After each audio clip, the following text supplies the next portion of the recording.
Take it easy.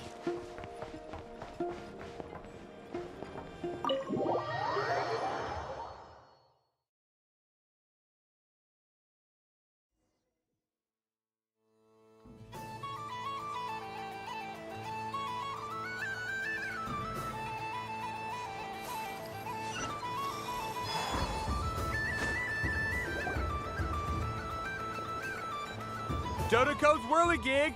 Come check out Dodoco's Whirligig!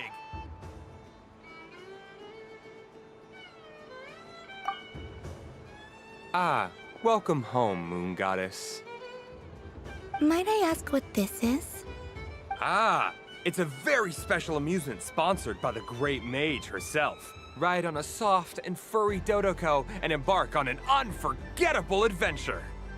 I say that, but I'm just following a script here. Who is this mage, anyway? And what the heck is a Dodoco? I'd like to ride. No problem. But, are you by yourself? Is that not okay? Oh, no, it's fine. It's just that each Dodoco can accommodate 2 passengers. Would you like to bring a friend along? My friends... That should do it. Now, we just need to get everyone else to draw something on it too. But we gotta keep it a secret from Columbina. Traveler?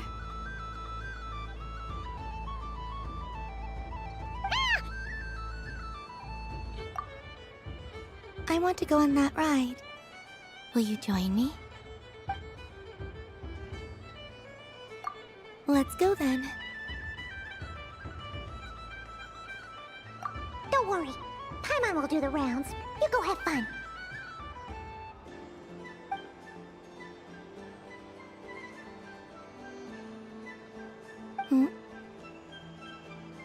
All right. I think we have to wait in line over there. Please take your seats. For safety reasons, you mustn't try to leave the ride before it comes to a complete stop. All right, you're all set. I wish you both a wonderful journey.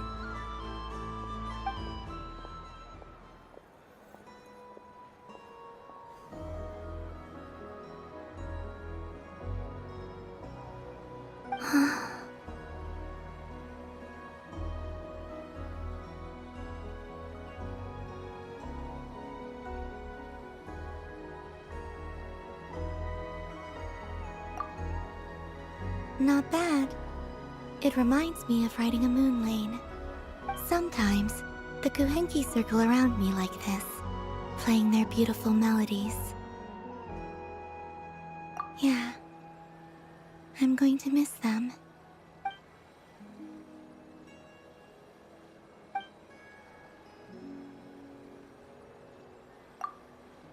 It does. I've felt scared in the past, too. But this is a little different.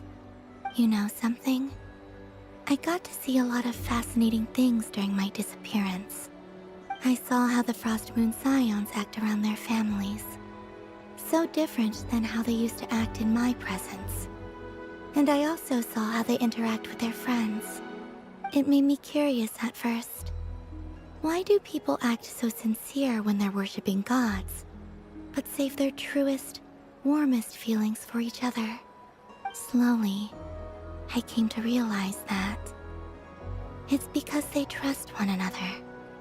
They know, deep down, that they'll be accepted for who they are. All of it. The good and the bad. I know. I knew it the moment you started calling out my name. What I fear now is the end. I fear losing all this the very night I have gained it.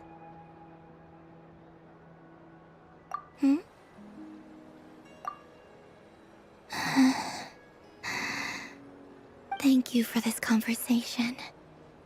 Thank you for listening to me. Don't worry. This fear I have, and the unknown that awaits me, they cannot hurt me. Not when I possess a treasure far greater. I just want you to remember this version of me, the real me, on this final night together. Dear passengers, Dodoko's awesome adventure has come to a close. Please leave in an orderly fashion, and we look forward to seeing you again in the future. Don't want the journey to end, huh? Don't worry, you two. There's always another adventure waiting just around the corner.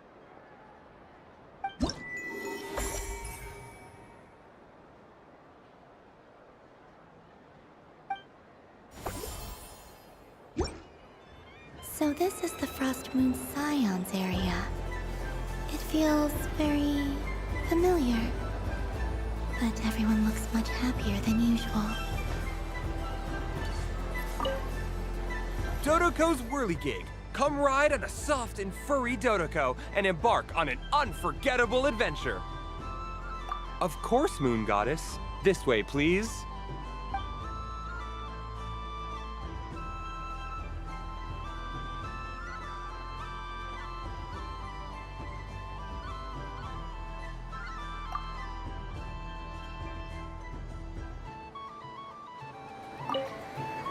Dodoko's Whirligig. Come ride.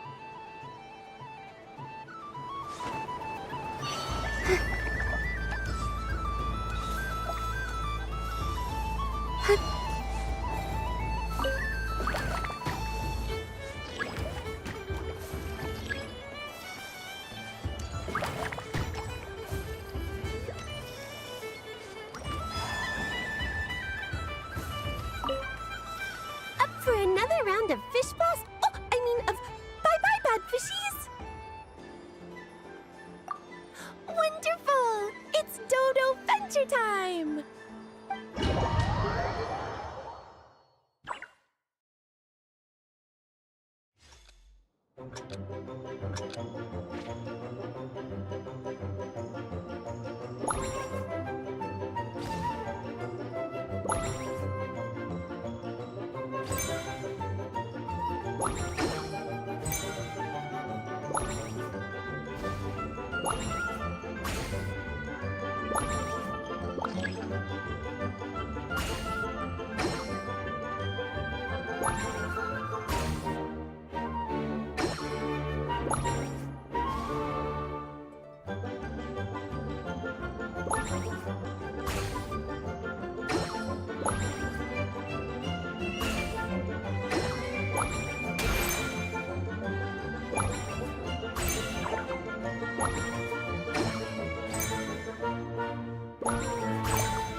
And the winner is the Moon Goddess! Congratulations!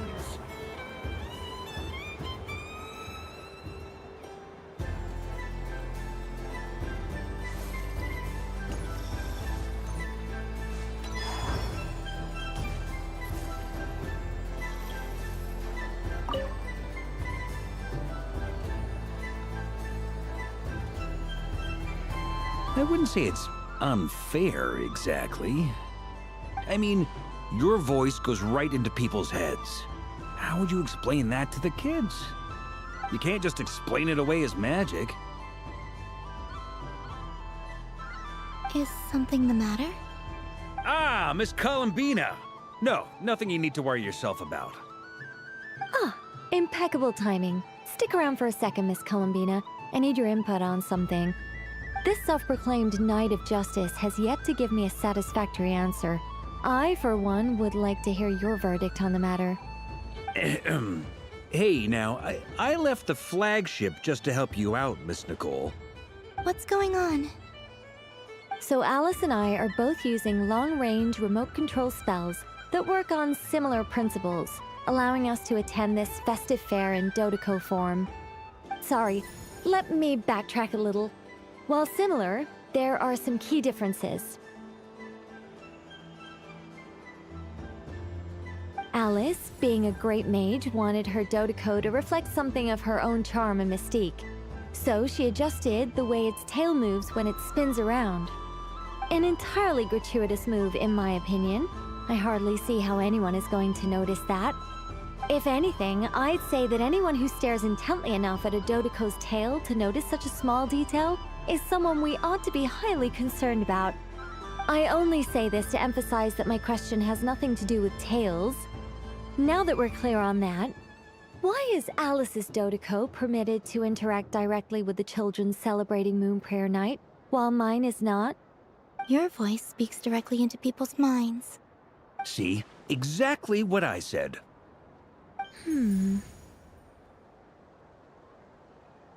Miss Nicole? I can't stand it. I know that probably makes me sound like a whiny child acting out in front of their parents. And it's a little embarrassing now that I think about it.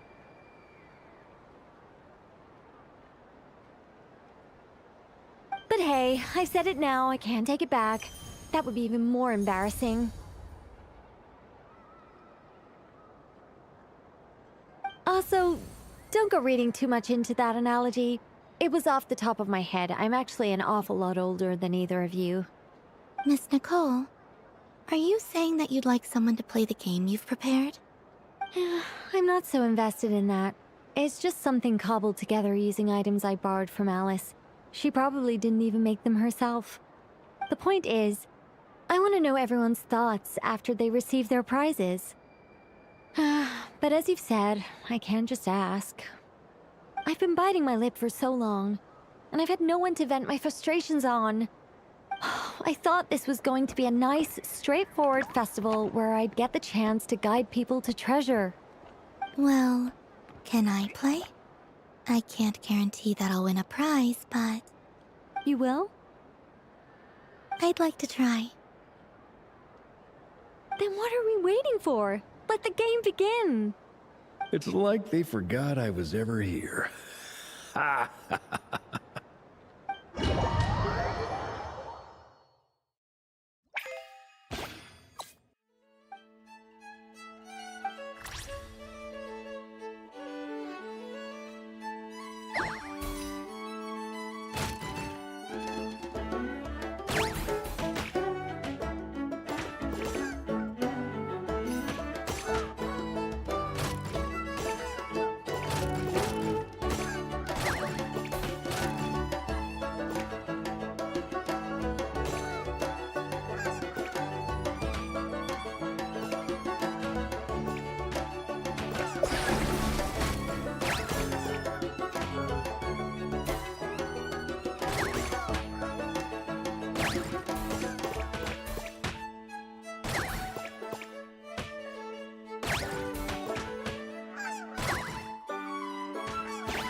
Congratulations, Miss Columbina! With your great wisdom, you have overcome every obstacle in your path and conquered the great challenge posed to you by fate. Fate? Well, something to that effect. If you'd prefer something more poetic, it could be the icy winds or the dawn. Anything you like, really. You could even go with the challenge posed to you by Dodeko, if that's what you're into. Anyway, you can take or leave my suggestions. Moving on. All my hopes are now resting on this. Can I open it now? Stop teasing me! Please, I'm begging you. No more talk. Just open it. Wow. What a lovely sculpture. Classic and cute at the same time. Thank you, Miss Nicole. I'll always treasure it. Ah, there we go. Music to my ears. You have my sincerest gratitude, Miss Columbina. Thank you for sharing your precious time with me and fulfilling my wish. Don't mention it. You've all done much to help me.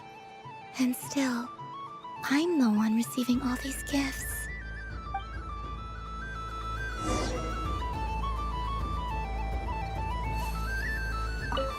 I don't suppose you'd like to play again, by any chance? Don't get me wrong, once is plenty. You're under no obligation to indulge me any further. And besides, I don't have any other prizes for you. Great! I mean, if you say so. Is it really all that much fun, though? Huh. My taste must be falling seriously out of step with the majority.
Welcome home, Moon Goddess. Oh, you're the genuine article. Alice was right. This moon prayer night was worth watching after all. Another one that talks. Greetings. Pleased to make your acquaintance. I am the Hexenzirkel member they call B. Barbeloth Trismegistus. Columbina Hyposelenia. Pleased to meet you too. Hyposelenia. A fine name indeed. Now then, Miss Columbina, do you wish to hear a mage's divination? Divination? The Frost Moon Scions used to ask me what would happen in the future. Is this like that? From the perspective of the one seeking answers, perhaps. As you look to your journey ahead, if you seek to understand the unknown, resolve your doubts, and soothe the confusion in your heart, divination could be for you. The unknowns on my journey. Of course, if one wishes to peer into fate, then hydromancy is the more precise option. But that is a complex affair, and to relegate that majestic art to the status of a festive amusement would seem somewhat uncouth. Besides, it is sometimes better to not know fate with great certainty. Hence, I shall use the suitably festive Luna Arcana to tell your fortune instead. It is more popular with the youth in any case. Lunar Arcana. Indeed. Unlike hydromancy, this will only display possibilities and trends. People like to think of themselves as creatures of agency and free will. Peering too far and too clearly into the future is detrimental to both body and soul. I'd like to give it a try. Of course you may. Come then, take a seat, Miss Columbina. Before we begin, are there any specific questions you would like to ask? Let's stick to general possibilities and trends, like you suggested. Ah, very well. Then I shall use the basic Lunar Arcana deck.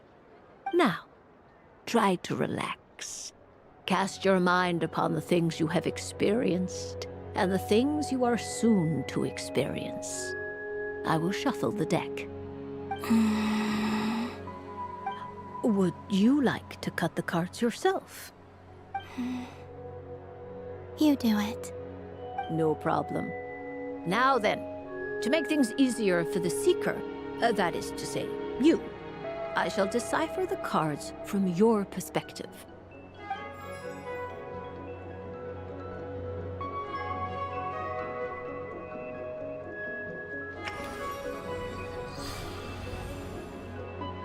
Please, draw the first Lunar Arcana. This represents destiny and is the foundation for the divination as a whole.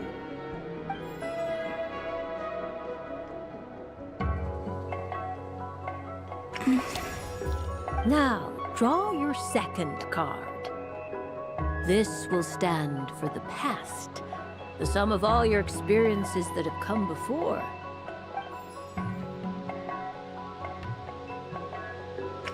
And now the third Arcana. This is the present, your interpretation of the current moment.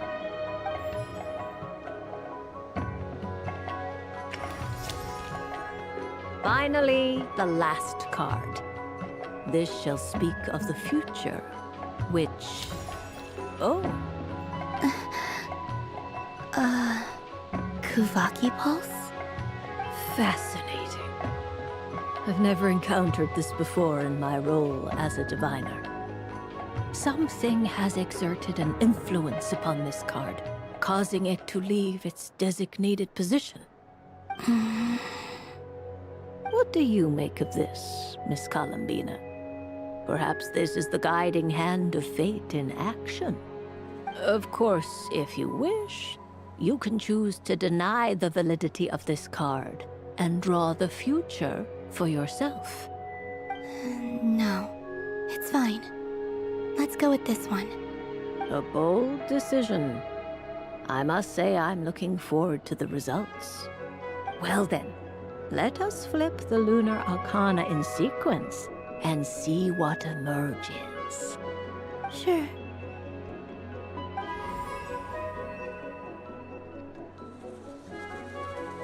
First, Destiny. No surprises here. The card that represents yours is the moon. The moon. Indeed. The moon can represent the truth at some times, but deception at others. False peace, destructive calamity, and the world-changing power that lies within. When the moon is placed on the destiny tile, it indicates that your destiny is not what it may appear on the surface. Instead, it may yet have a hidden side. It symbolizes a journey through the fog, fraught with uncertainty and deception, where one must face inner challenges head-on. I don't understand. Patience, my dear. This is but the first card, which serves as a basis for the interpretations that follow. Our divination will only grow clearer from here on out. Now then, flip the second card, the one that speaks for the past.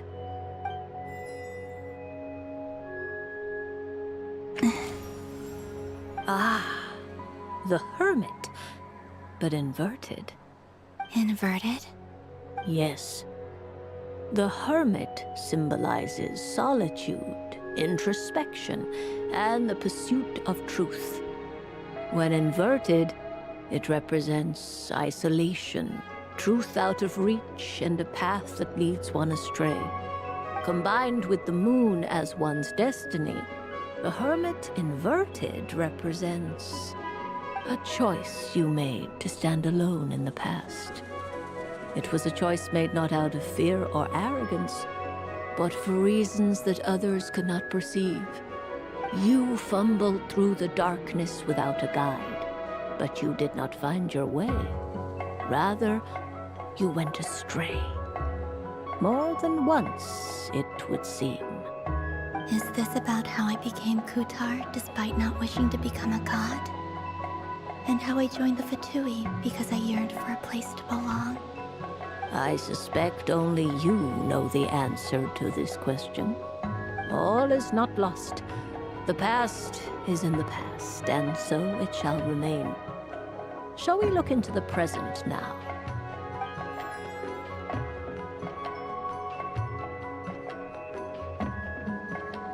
Oh my.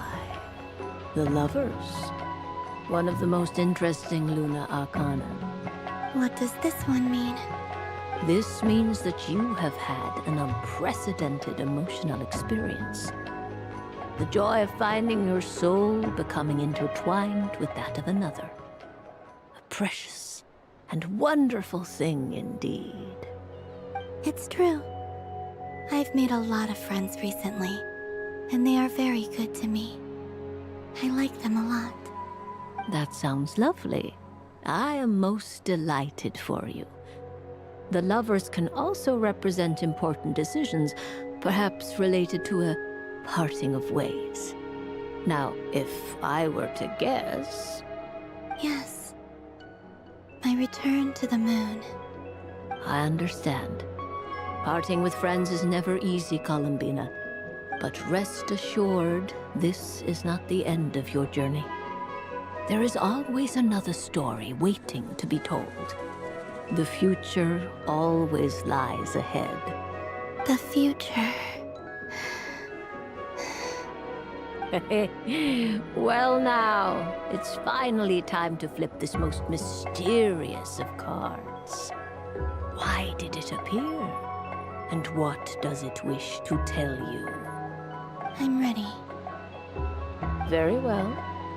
Flip this card and see what lies on the other side.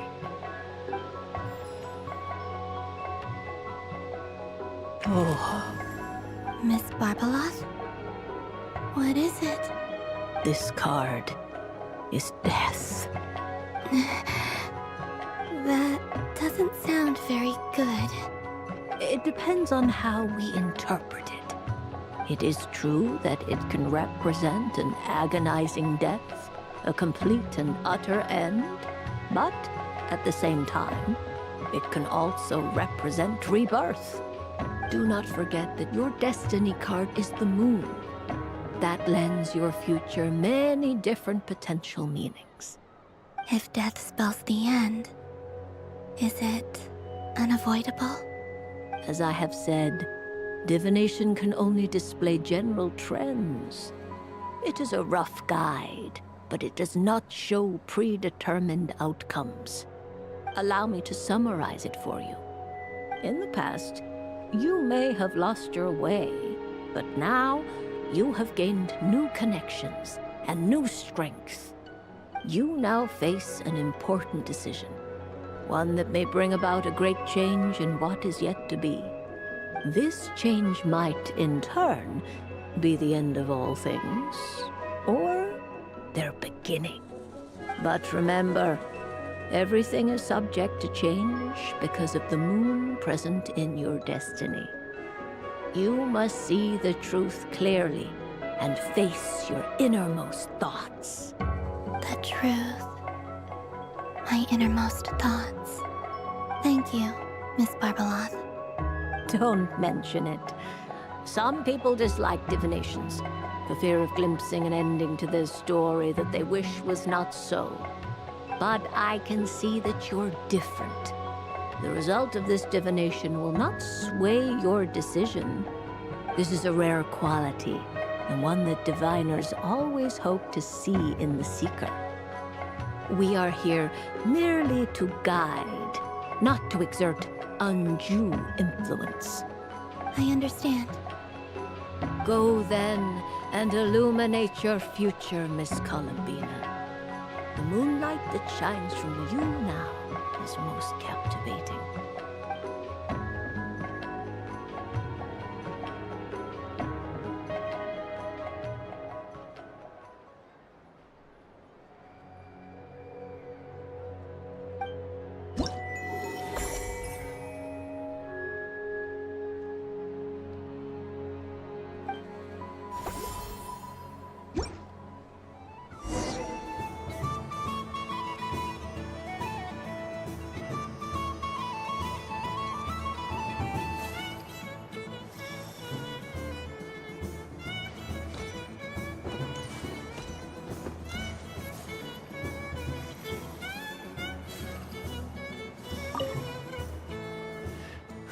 It'd be rude to just leave without saying anything. But at the same time, I don't want to barge into their lively conversation just to announce that I'm leaving. I guess I'll just wait a little longer. Huh? Albedo? This sketch is for you, Grandmaster. Oh, a gift for me. Thanks. Let's see what you've done for me. The north wind left in the lurch.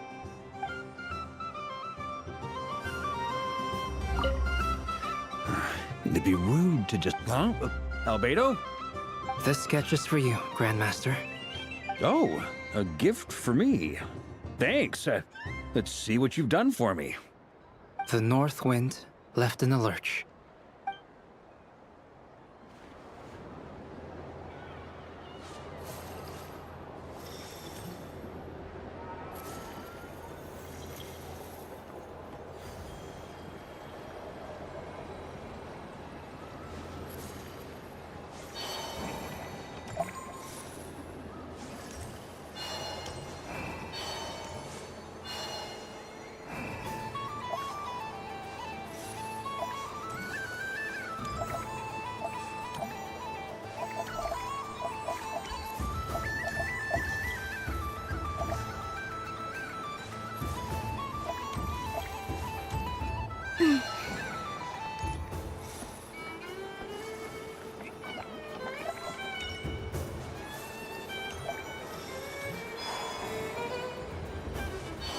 So this is the Frost Moon Scions area. It feels very familiar. But everyone looks much happier than usual. Fun ride, huh? You and Columbina looked pretty sad to leave. This isn't gonna make Paimon dizzy, is it?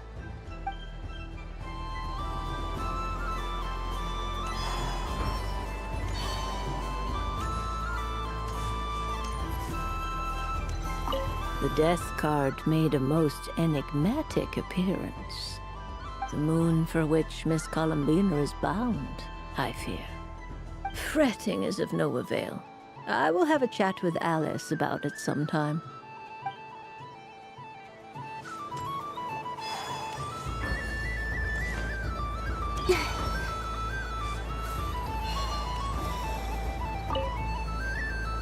Fun ride, huh? This isn't gonna make...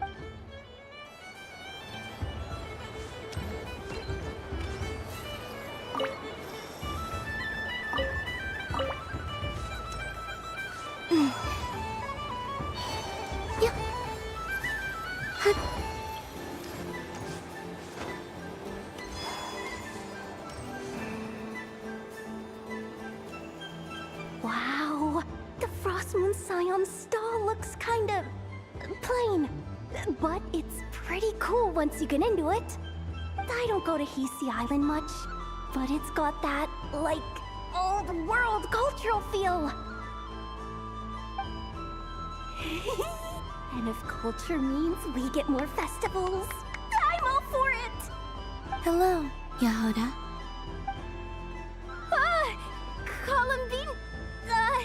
Hello, Moon Goddess? That was too close. I almost gave the game away in front of the staff. Oh, wait. What's the deal with her shoes? They don't make a sound when she walks. I could do with a pair of those. Do you like balloons too? Balloons? Oh, you mean those? What's so fun about balloons? I'm not a kid anymore. They're probably more up Aino's alley. Yes. The animals seem very curious about these strange flying objects. I was drawn here by their voices. I recently learned a fun new game you can play with balloons, so I decided to come and give it a try. A new game?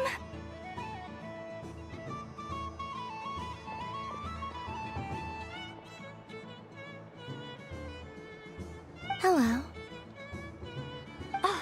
Welcome home, Moon Goddess. Here to buy some balloons? Yes. Could you give me a few that haven't been inflated yet? Are you sure? I guess it's not a problem, but... Yes, please. Thank you. Uninflated balloons? But those are just little rubber pouches. What does she want with those? Would you like to play the balloon game, Yehoda? Huh? Sure. I guess. How do you play it? Wait here a moment.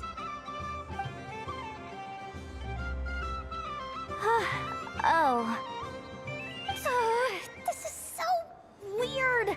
What have I gotten myself into now? I thought I saw Columbina nearby. Uh-oh! That's the fourth Harbinger! Although she's helped us out quite a bit, she's good people, right? Is she looking for Columbina? Oh, guess that's my ticket out of here. I'm not sure my heart can take being sandwiched between two Harbingers.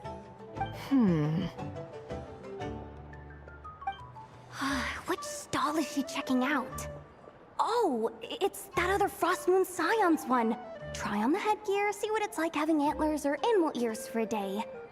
Oh, I wouldn't be caught dead wearing that stuff. So embarrassing.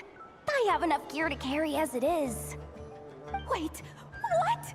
She put it on? How peculiar. This would take some getting used to. I wonder if this is what it's like for Lynette.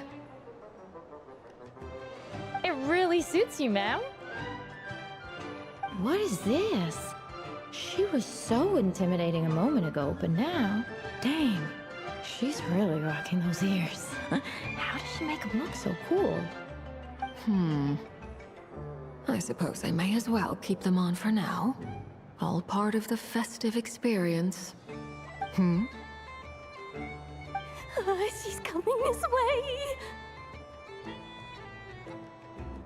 How do you do, Miss Yehoda? Oh, jeez.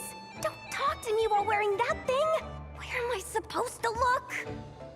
Oh, hey there. I'm looking for Columbina. Have you seen her?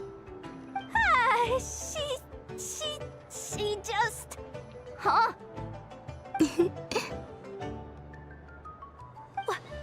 Wait, is that what she meant by balloon game?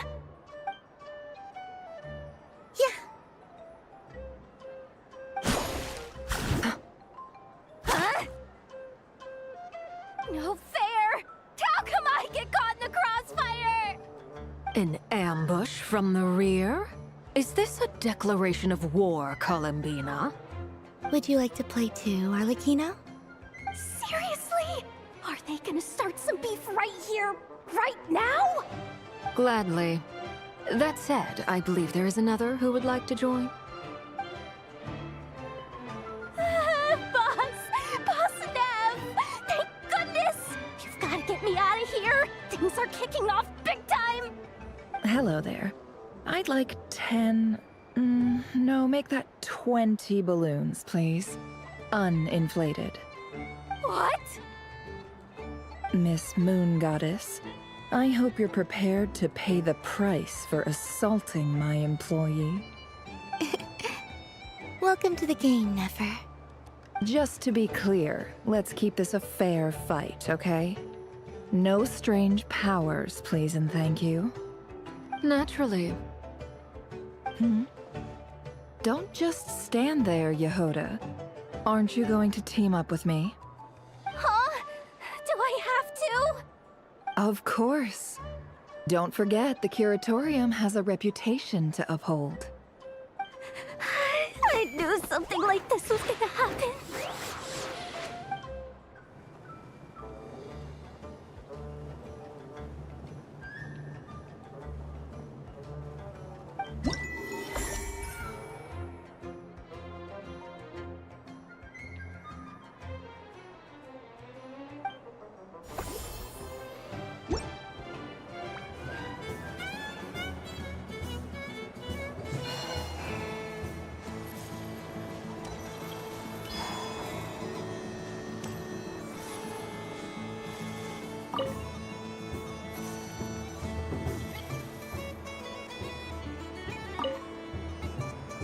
If this were any other day, I'm sure it would make for a great photo opportunity. But Moon Prayer Night has rendered my antlers uncomfortably large. Doesn't it look like this rhyme-horned deer has 2 sets of antlers?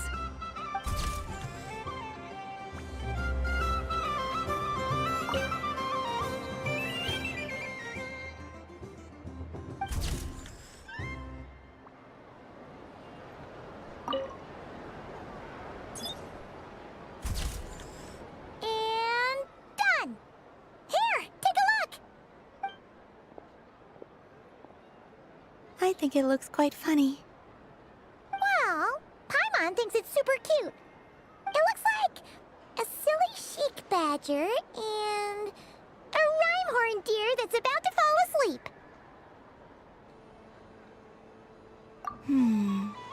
Maybe I'll stand on the chic badger's side instead. It looks like we've attracted the attention of quite a few animals. Let's make room for them.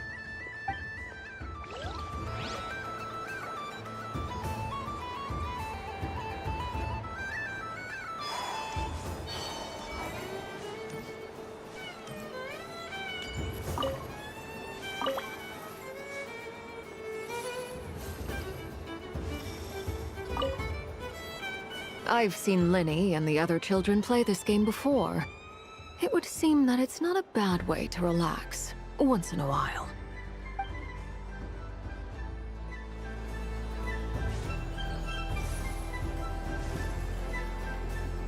Sunny days! I prefer sunny days. Ah, well, you are as warm as the sun itself, Moon Goddess. Very well. I believe your spirit animal has to be this most adorable chic badger. Wow! Thank you, Mr. Talking Magic Lamp. Have a very happy festival, Moon Goddess. Lance? That's you, isn't it? It's our little secret, my dear traveler in Paimon. Okay, sure, but why are you here selling sugar sculptures? Everyone celebrates in their own way. After gazing into the abyss and spending time around gravestones all year, what better way to relax than to see sunny smiles on the faces of the living? Besides that, I like to think of myself as a fair judge of character. I dare say matching personalities to confection suits me rather well. That's not what Paimon was talking about. Aren't you afraid that your true identity might be exposed? Should I be? There is all manner of magic in the air this Moon Prayer Night, thanks to the work of the great mages. I see Miss Columbina is hiding in plain sight. Why should I not do the same? Why miss this rare opportunity to enjoy a special evening in my true form? Fair enough. You got a point there. People who don't know you will probably think you're just a talking lantern. Well, now that we see eye to eye, what brings you here? Not a search for your spirit animal, I presume? Ah, well, actually... Here, see for yourself. Oh, this is... How wonderful. A beautiful idea. Yeah, we just met Barca, and he said that having everyone draw their own section was kind of boring. So, he did your bit for you. Ah, Varka. Ever the maverick. I see his artistic skills are truly one of a kind.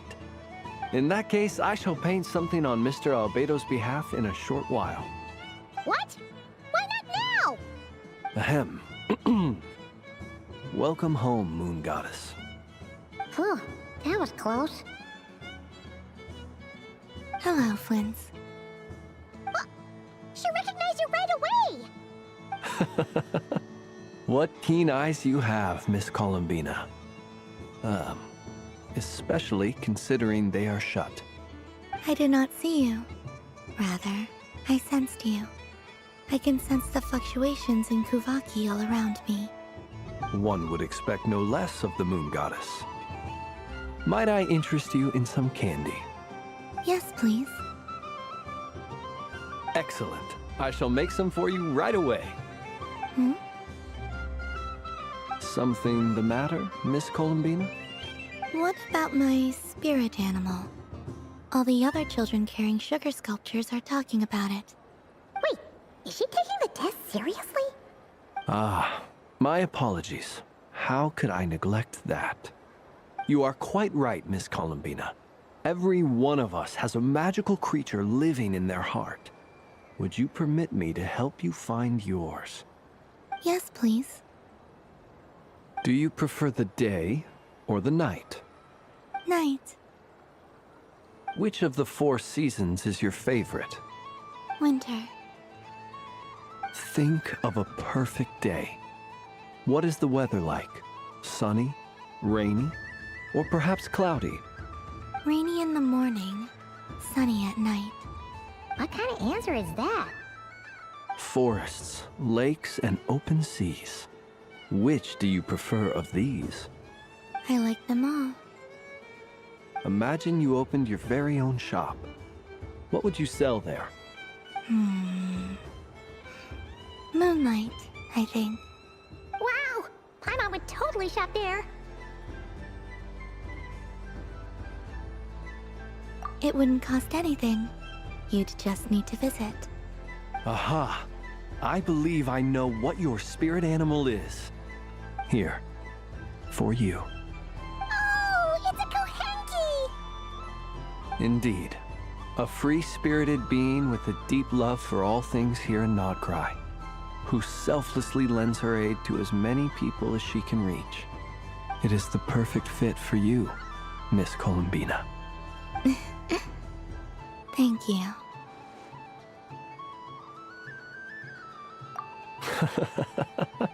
It would be my honor. But you shall have to forgive me. We have known each other for quite some time. I doubt there is any answer I could give that would come as a surprise to you. So instead, would you accept this sugar sculpture as a token of our friendship? It's a lantern. Hey, why don't you two go enjoy your candy over there? Paimon wants to try out this spirit animal thing too. Right, Flint's? Come on, play ball. I get this drawing done. But I want to hear Paimon's answers. Ah, but it'll probably take ages. Paimon's a complex soul. And we don't want your candy to melt while you wait, huh? Oh. Okay then.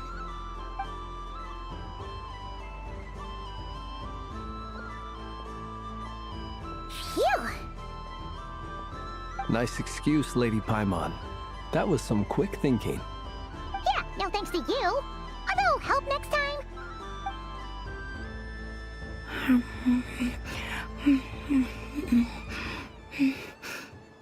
It's sweet.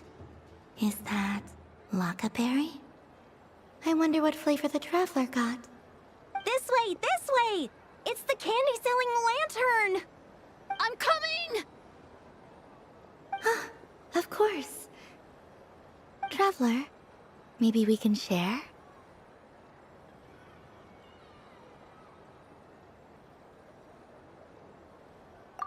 Yes. I found out recently that people share their food sometimes, so I'd like to try it. Or... is that a no? Thank you.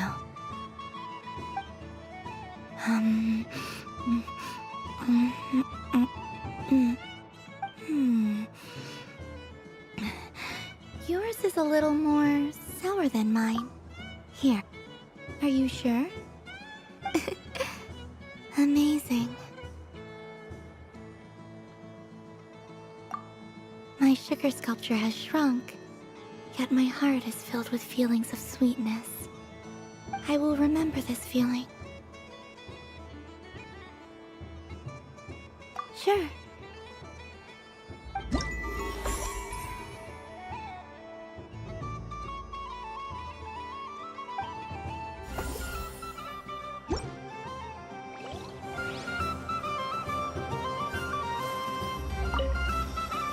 Something about festive lighting always has a way of putting the warmest smiles on people's faces.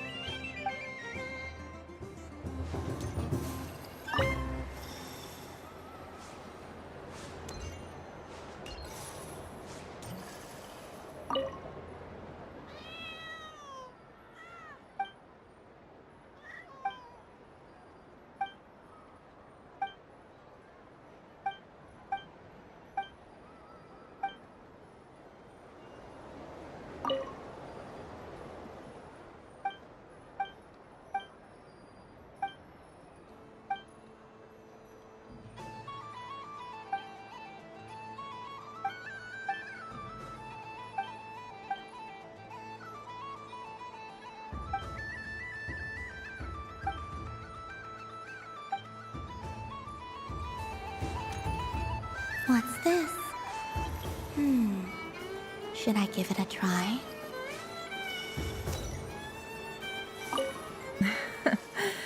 That was fun. It's a shame Ashru doesn't like playing with water. Or I'd have roped him in as well.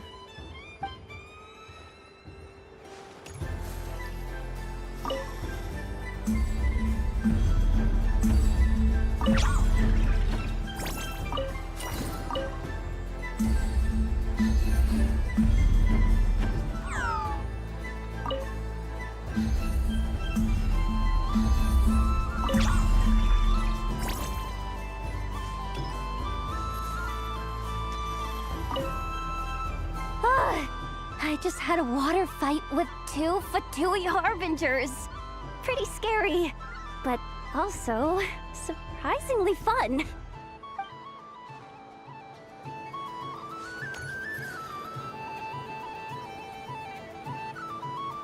I wish for a never-ending supply of Laka berries. What a humble wish. Probably written by a child.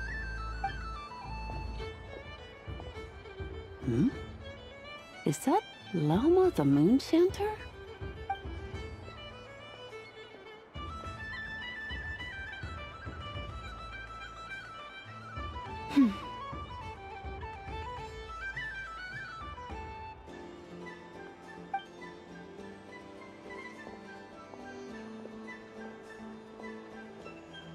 I wish that the long plume ibises would stop biting me. Oh dear, poor Lauma. All right, I'll write that one down for you. I got it. While everyone else is celebrating Moon Prayer Night, you're as busy as ever. I don't mind. It's rewarding work. A good kind of busy. My antlers are at their heaviest tonight, and the Kuvaki waves are especially strong. But as I help these dear friends hang their wishes up, I feel a great peace within myself that is hard to describe. You see, they are all such beautiful wishes, and they are ones that we can fulfill by our own strength. Do you blame me, Llama? I want to hear your honest answer. It is by the help of so many people that I can return to the moon. But I feel as though I've hardly done anything in return. You've done plenty, Columbina. I say this in earnest, both as someone who knows your history, and also as a friend who has seen what you've been through. What about as a moon chanter? I feel proud to honor our moon goddess's wish. And I'm sure any moon chanter in history would have felt the same way. Thank you for your kind words, Llama. But... Since you asked for my honesty, I won't lie to you. My feelings are mixed right now. Besides pride, I also feel... I suppose it's a reluctance to let go. Once you return to the moon, we will be far apart and separated by a false sky. I'm sure those of us left behind will gaze up at that sky, yearning for the moon once in a while, just as you used to do. I will miss you, Llama. I will miss you all. I hope to stay in touch. I will try and find some way to send messages down from the moon. Perhaps you could use Kuvaki. I've heard Yehoda say that signals can be sent using long and short waves, or strong and weak lights. That sounds a little complicated. What if we forget what the signals mean? We could prepare a codebook beforehand, but... You're right. It wouldn't really suit you. Still, whatever happens, I believe that you will find your own unique way of communicating with us. And now that I think about that, my heart feels lighter. Because you trust in me? Yes. I have faith in you, and in the power of truth. In my experience, the truth tends to be difficult. But that's what makes it stand out from what is false. So I'm confident that your thoughts and your love will shine through the curtain of lies. We will know it when we see it. Thank you. Now, could you help me hang up my wish? Is this? I wish that all who dwell in this moonlit world can find a place to belong. And I wish that I shall one day see my friends again. It's 2 wishes. I hope that's not too greedy of me. Not at all. And I think you speak for us all with the second one.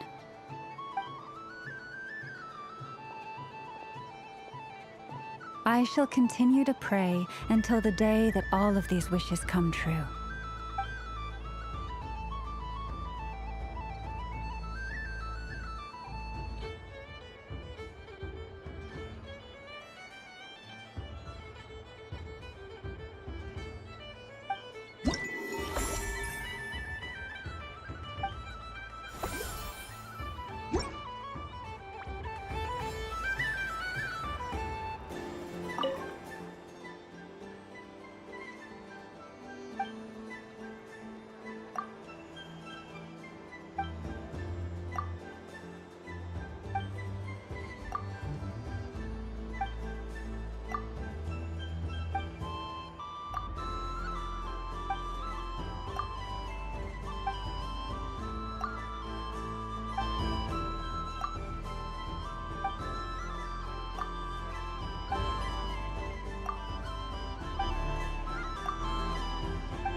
Yes. May everyone's wishes come true.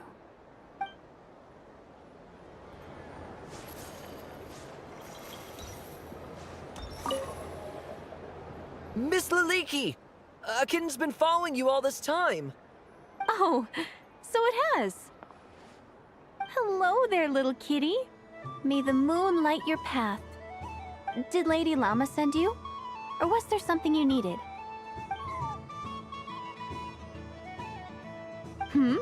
You'd like some moon prayer candies? No? I believe it wants that box. The one with the moon prayer candies in it. Oh, I see. Here, kitty. Come on. Here you go. Thank you, Lady Huh. Mr. Cantor, did you see that young lady dressed as the moon goddess? When did she leave? Sorry, no, I was looking at... I was watching the... cat. I see. The resemblance was uncanny. She seemed like the true Lady Kutar, the one who guides souls.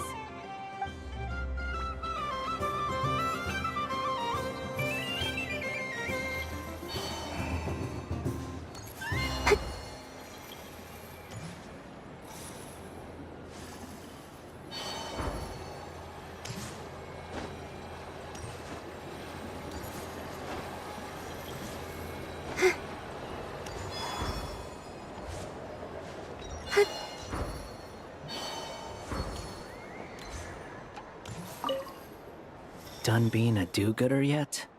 Thanks for coming here with me, Hat Guy. Are there any games you'd like to play? It's your turn to pick. I'll come with you. Why does that hamster think you've grown up? You haven't changed at all. I know you don't mean that. You're just taking the opportunity to make fun of me, aren't you? Even if you won't admit that taking some time to compose yourself is important, I can see that you're doing it in practice. Otherwise, you'd have taken off your hat and flown away by now. Looks like Albedo's socialization program has been far more useful to you than all those Vahumana textbooks.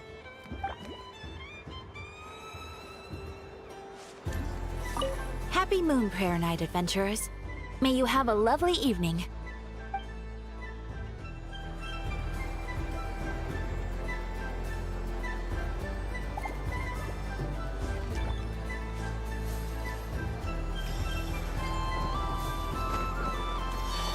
There are so many attractions here.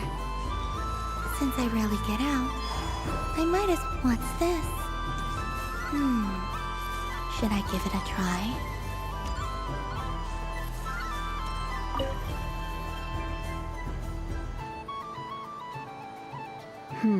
I don't have enough data.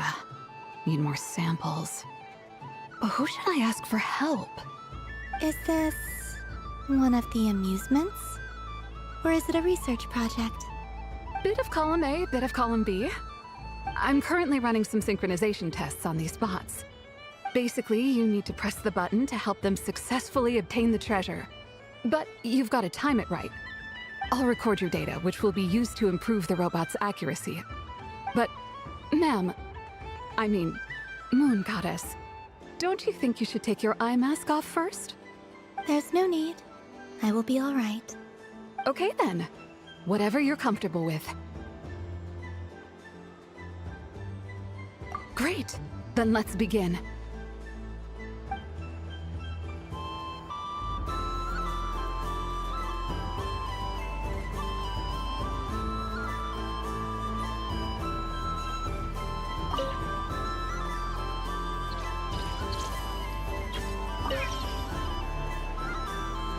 Would you like to try?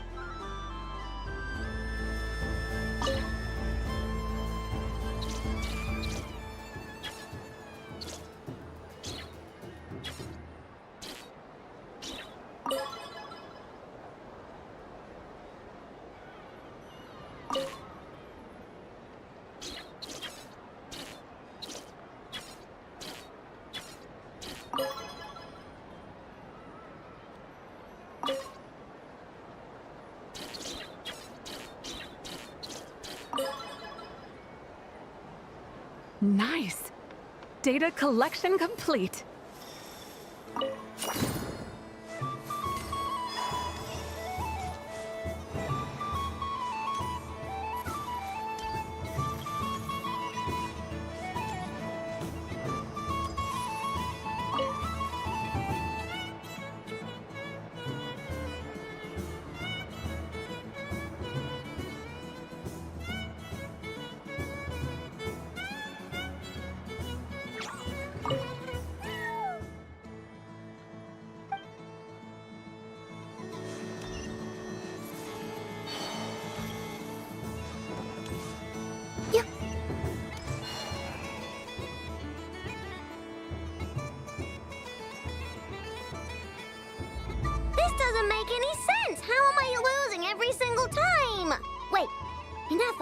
You're cheating, aren't you?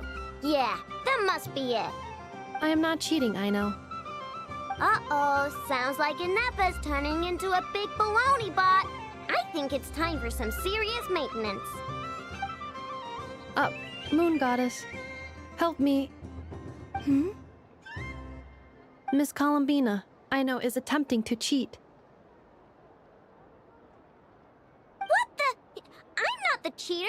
You're the cheater. How dare you throw it back at me?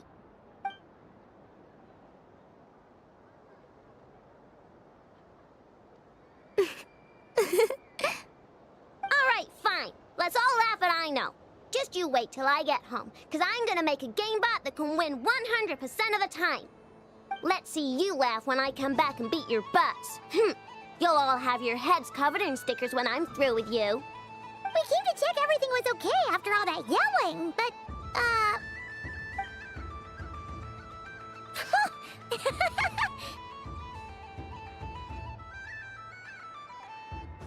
Whatever it is, it sounds like cheating is allowed.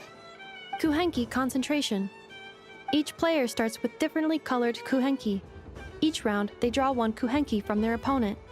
When a player has two kuhenki of the same color, they make a pair and can be discarded. Any that can't form a pair must be kept. The round ends when a player can't form any more kuhenki pairs, and that player gets a sticker.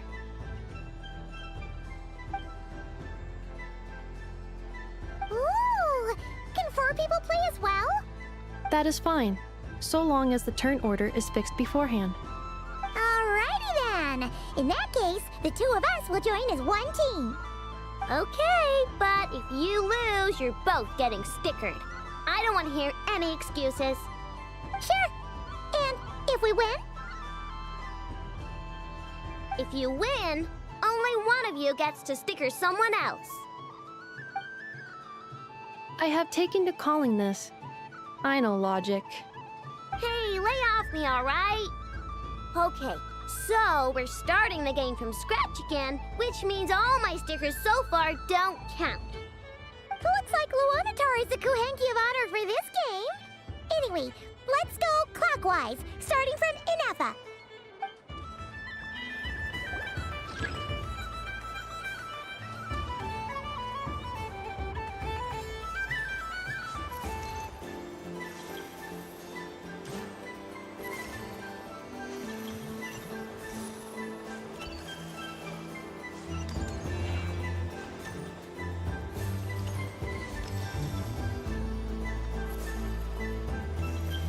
Nice! That's a pair!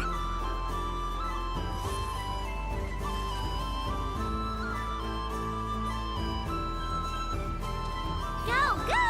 Fly!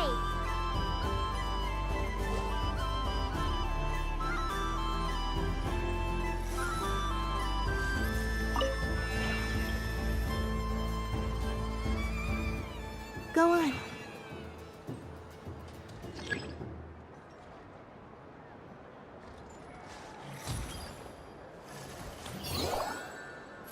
I have a pair.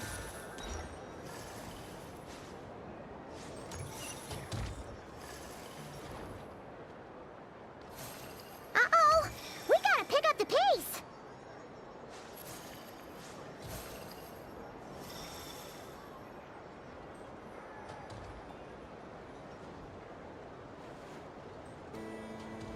Phew, that was too close.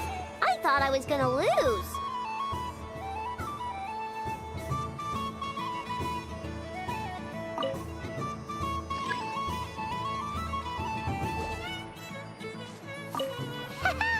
Let's see who's gonna be the unlucky one.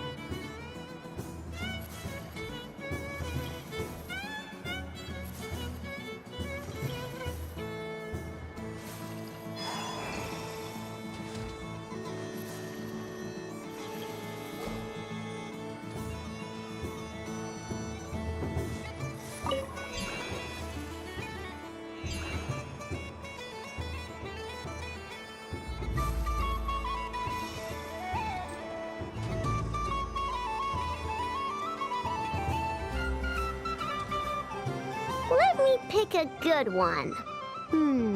What's it gonna be? You're looking very pleased with yourself there. What happened to being a huge Grumposaurus? I won. Duh.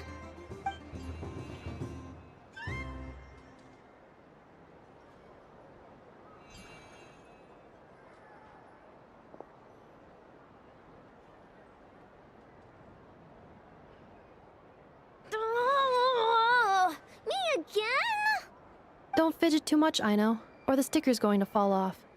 I don't care. If it falls off, it falls off.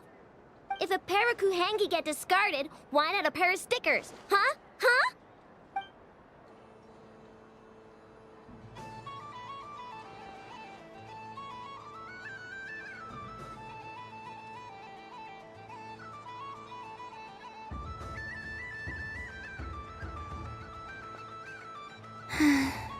I've lost. Sticker, sticker, sticker!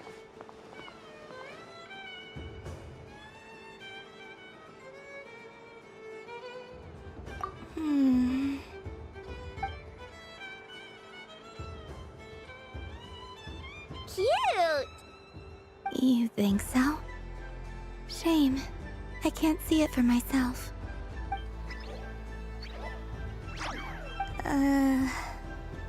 What did Luanatar say? She said it looks so cute that she wants me to lose a few more rounds.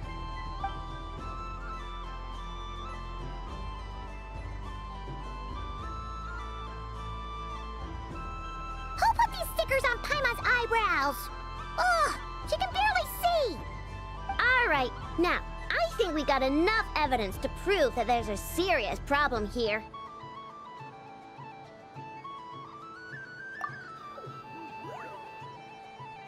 Yes, I agree as well. The culprit is... Inefa! Culprit? What did I do? Quit acting dumb, Inefa! You're not wriggling your way out of this one. I've been watching you. Not only did you remember whose side Luanatar started at, but every time someone drew a Kuhenki, you were logging it and calculating every last possibility.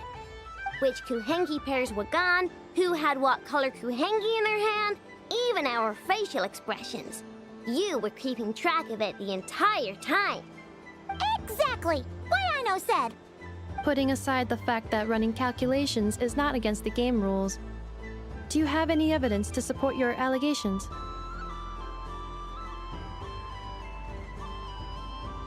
But that's not against the rules either. So she admits it. She certainly does. Alright, everyone grab a sticker. It's time to get Inefa back. But... Take that!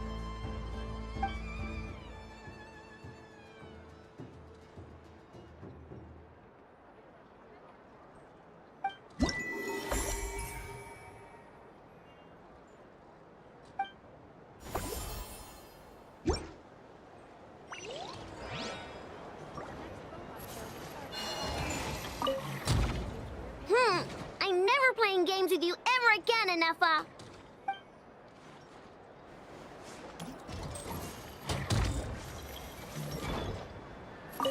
Ino is throwing a tantrum again. I believe it will take 3 Krumkakes to constitute a suitable peace offering. The robot show will now begin.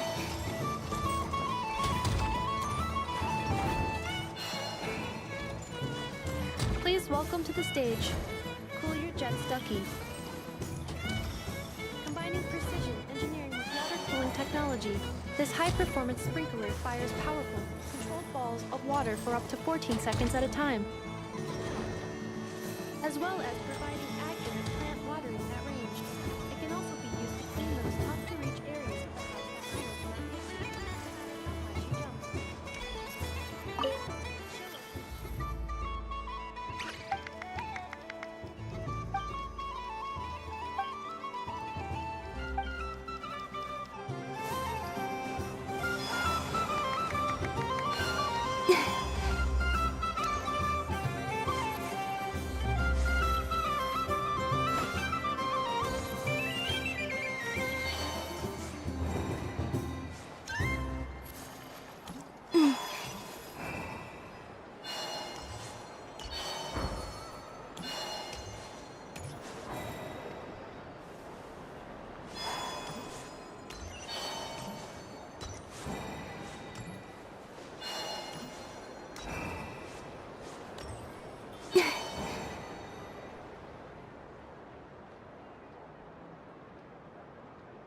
Well, well, look who it is. I heard someone went and disappeared on us the moment we let her out of our sight. They looked all over for you. Frankly, I didn't think you'd be back for Moon Prayer Night. Were you worried about me, Sandrone? You would like that, wouldn't you? Do you even hear what you're saying? It seems to me like you disguised yourself with festive headgear, just so that you could come see me on Moon Prayer Night and make sure I'm okay. You didn't even bring Polonia with you. You? I thought you couldn't see. I cannot. But I sense the confusion of those around us rippling through the Kuvaki currents. Based on what I know about you, let me guess what you're wearing. Is it cat ears? Shut up! I'm only here to protect the Fatui's interest in this territory. Running into you was pure bad luck. Really? But you were the one who asked Arlecchino to help everyone find my name. Columbina! Ugh! Just one more word, and I'll unscrew your vocal cords. It's Columbina hyposelenia now. Tell someone who cares. I've missed you, Sandrone. The whole time I was gone, I was thinking. I hope I get a chance to say some ugly words to you. Is that supposed to be a joke? Anyway, let's go play that game. What? You mean that frostfin whale? Yes. It's some kind of game where you get bitten if you step on the wrong tooth. Seems like fun. Who in their right mind would wanna... Because you're not a scaredy cat. Fine! You wanna play? Let's play. Don't complain when I kick your sorry butt. Lovely. You old geezer! I'm gonna beat the pants off you! Just you watch! I almost forgot. Sandrone? What is it now? You'd better not lose, or I'm going to beat your head in. What? Allow me to demonstrate since I'm feeling so nice. You just step on the teeth, like this.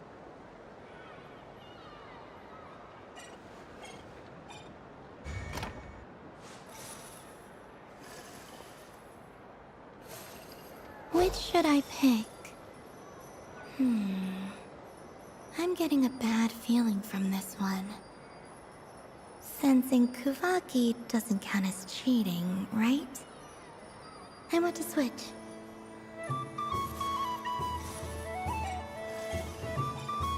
Your turn, Sandrone.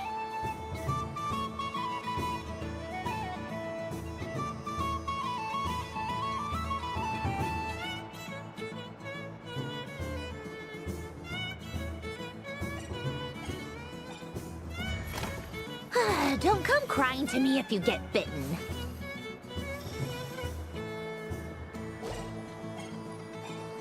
There are less and less teeth remaining.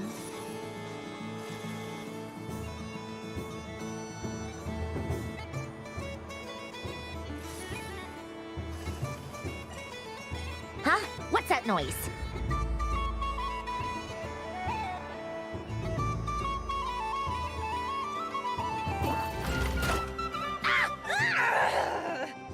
I think you might have picked a bad tooth, Sandrone. Shut it! Do you need any help? It seems like you're stuck. No! It's just a blasted... toy! How is its grip this strong? Stop laughing! All right. Well, you lost. So just like I promised... Hey! What are you doing? Are you seriously? Hiya! Why, you... Oh, just you wait! Rematch! Are you all right, Sandrone?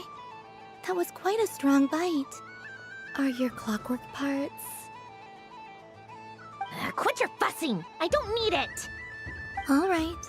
I'll go first this time.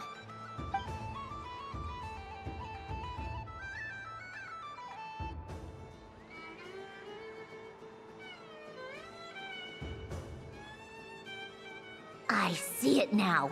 She can sense which teeth are rigged. So I just need to avoid the same ones that she does.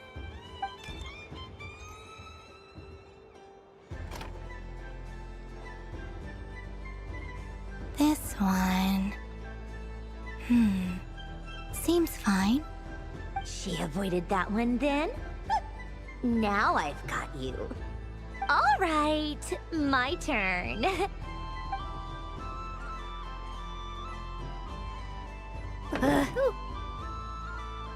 What? Looks like you lost again, Sandrone.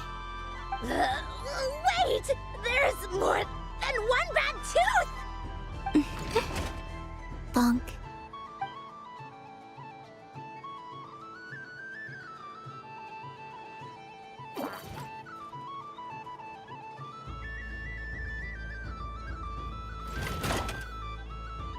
Stupid game! What idiot came up with this?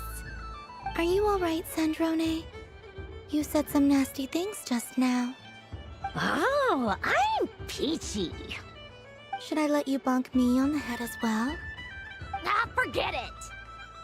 Come on, bonk away. It can be your consolation prize for losing so badly. I told you, forget it! Gah, you've always been so annoying. Singing right outside my door, inviting yourself to my tea parties, going AWOL. And now you're off to the moon or something. Of all my days with the Fatui, the times I spent with you, Arlecchino, and Rosaline, they were my favorite. I will not forget them. Just as I shall not forget this moment. We'll always be friends, no matter where we are, right? Who'd want to be your...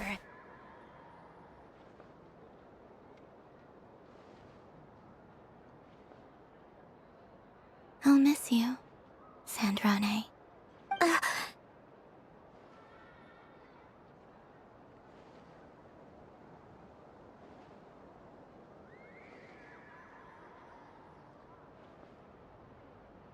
Goodbye, Sandrone.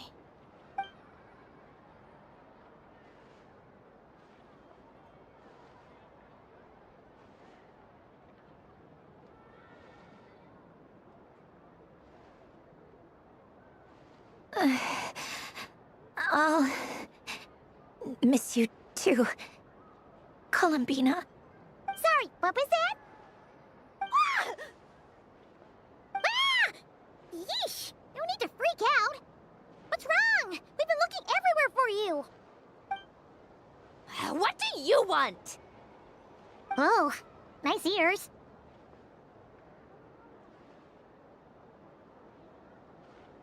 What do you want?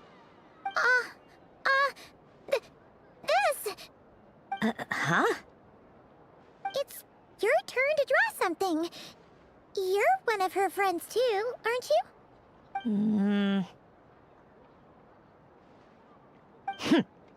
Doesn't know how lucky she is.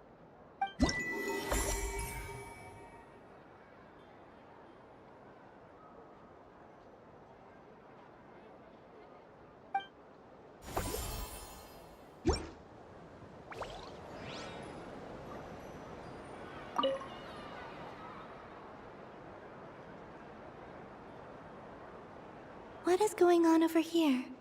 It looks like fun. Hold it right there! You can't run away from me, Moon Goddess. Are you talking to me? Of course. Do you see anyone else here dressed up as the Moon Goddess besides me and you? Hey, come on! Call me by my title. Happy Moon Prayer Night, Moon Goddess. And the same to you. Anyway, there's no time to waste. Get ready for the duel of a lifetime. Duel? Meet my partner, Stacko. Come on out, Stacko! Don't just stand there. Let's see your partner. Partner?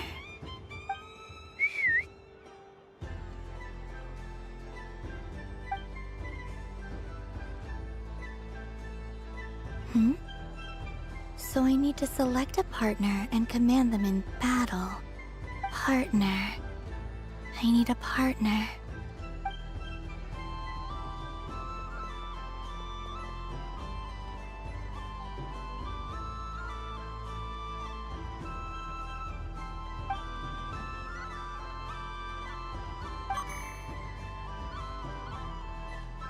Whoa!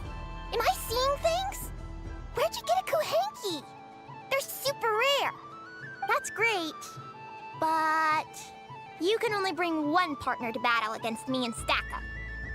No ganging up allowed. They all look so eager to be picked. Which one should I choose?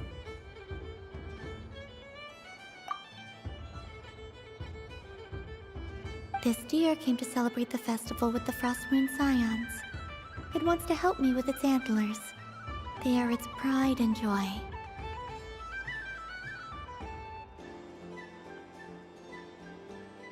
They all look so eager to be picked. Which one should I choose?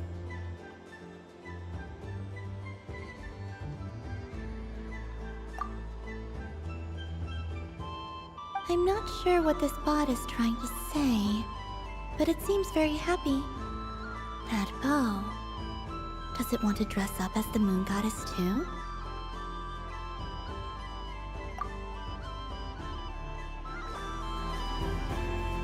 Testing! Testing! Oh, this is an emergency broadcast! An exciting battle is about to take place right here at the Nasha Town Special Arena! In this corner, we have the Moon Goddess and her robot partner. And in the other, we have the Moon Goddess and her other robot partner. This announcer stuff is harder than I thought. Why does everything I say sound so dumb? If I could cringe any harder, I'd fold in on myself. Only one Moon Goddess can be victorious in this ultimate battle of destiny! But who will it be? There's only one way to find out! Now, without further ado, let the Battle of the Moons begin! I don't care who we're up against. Stacko and I ain't gonna lose! Let's strike first! Stacko, formation shift! Ho-ho-ho! The robot has kicked things off with a change of formation. But how will this affect the battle? Nobody knows!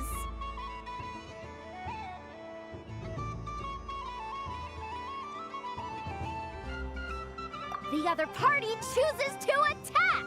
Let's see how their partner performs!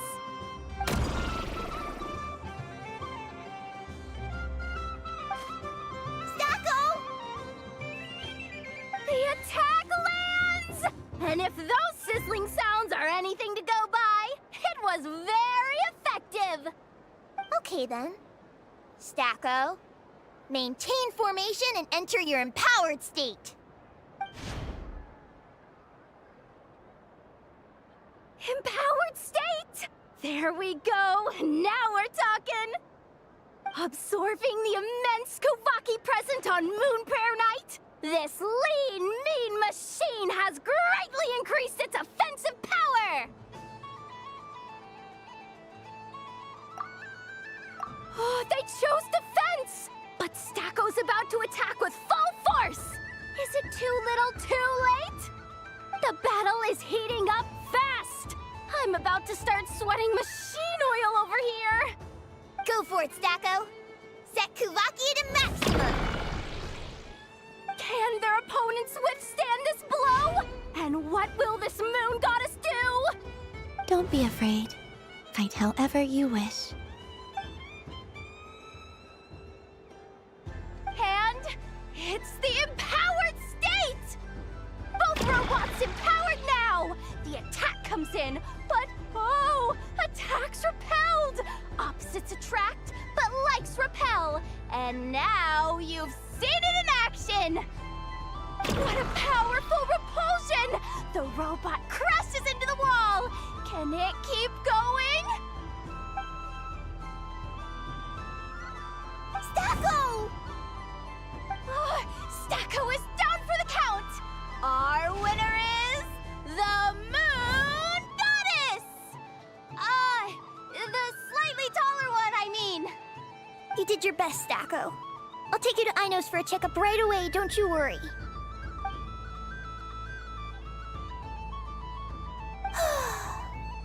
Well, you beat me fair and square, I guess. Honestly, I underestimated you. Won't make that mistake again. I think my partner deserves most of the credit. Just you wait. When I'm a little bit older, I'm gonna come back a whole lot stronger. Be ready for a rematch.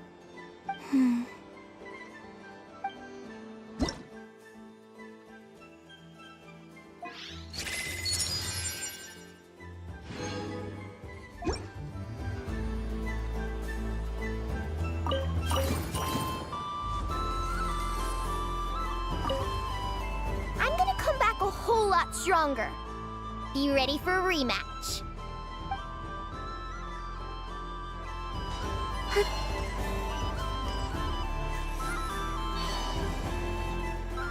Moon Prayer Candy! Beautiful, tasty Moon Prayer Candy! Buy a whole box, share it with your friends and family! Candy? To share? I wonder what flavors everyone would like. Welcome home, Moon Goddess. Fancy a box of Moon Prayer Candy? Sure. I knew you would. Now, what flavor would you like? I'm not sure. What flavors do you have? Is this for yourself or as a gift? A gift for my friends. Ah, I see. In that case, I'd recommend apple, lockaberry, or midsummerberry. Those are the most popular. Do you have nocturnal blossom flavor? Huh. I've seen couples give those as gifts before, but I did not know they were edible. No? Okay then. Moonfall silver? You did say this was for friends, right?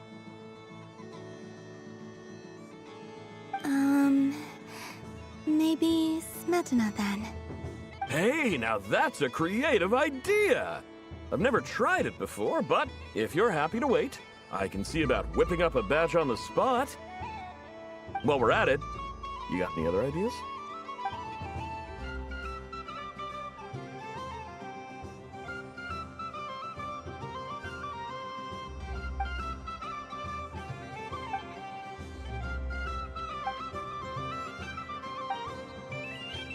Here you go.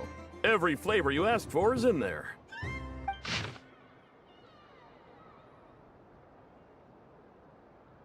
Thank you. I should be the one thanking you! You brought me a whole bunch of new business. It's like a genuine blessing from the Moon Goddess. I hope you and your friends have a lovely night.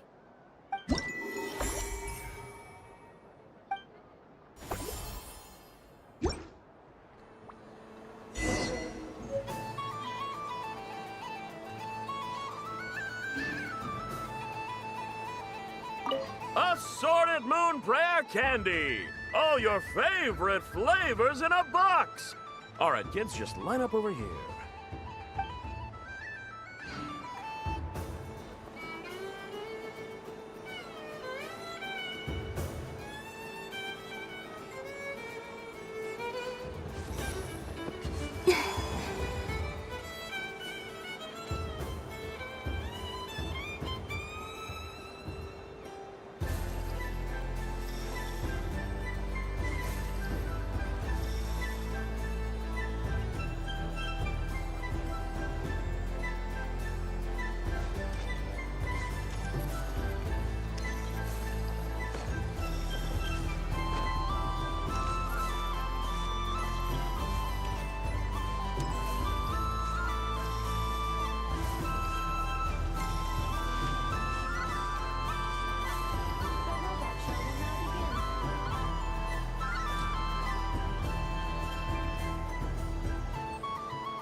blast. Oh, I mean of bye-bye, bad fishies. Wonderful! It's Dodo Venture time!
With your help, Miss Columbina, we've blown every last blade of annoying seagrass and each nasty, spiky fish out of the water.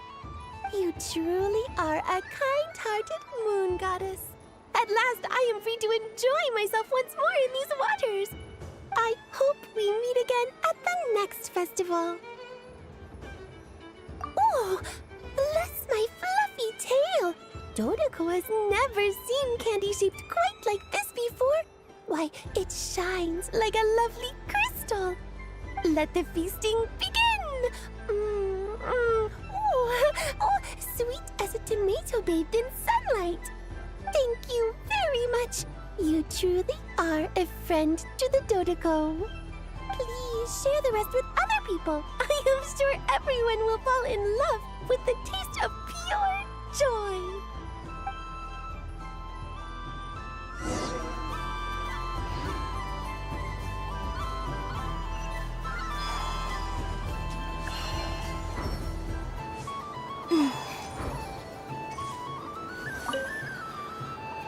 Traveler. Hey there, Columbina! Are you done checking out the festive amusements already? Are you sure you don't want to look around some more? You might not get another opportunity like this for a while. Right now, what I'd like to do is... Thank you. But I think I've had enough fun for one night. I've made plenty of precious memories. Really? You're sure you don't want to have a little more fun out there? Final answer! Yes, I am sure.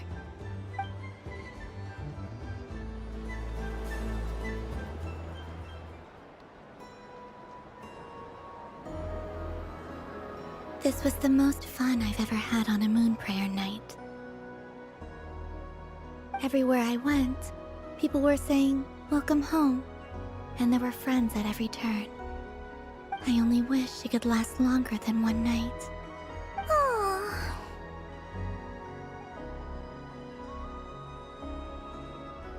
Yes, you're right.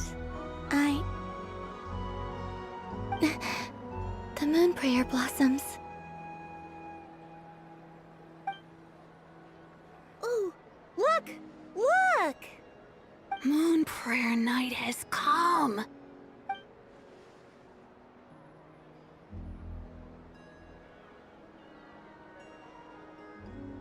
The moon.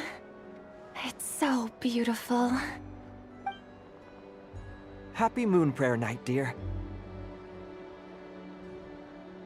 Happy Moon Prayer Night.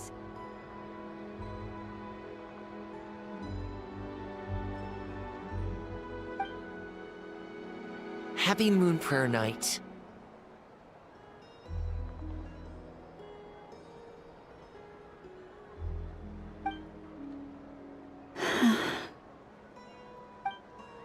Aww. Huh.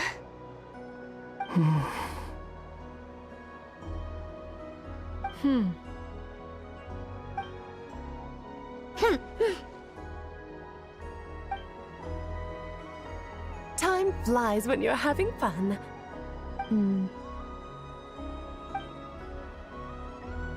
Oh. Looks like the time has come. Columbina. You're heading off, then? Yes, to the ruins you mentioned. And from there, back home to the moon. Wait! I know? At least... Take one of our craft shop's crumb cookies up to the moon with you. You know, for a snack. Sure, why not? The Curatorium of Secrets believes in proper farewells. No story should be left without a satisfactory endnote. Never. Farewells are an important affair for the Ratniki, too. We never know when we might meet again. Haha! And here I thought grand farewells wouldn't suit tonight's mood. But I suppose friendly passion is not to be stopped, eh?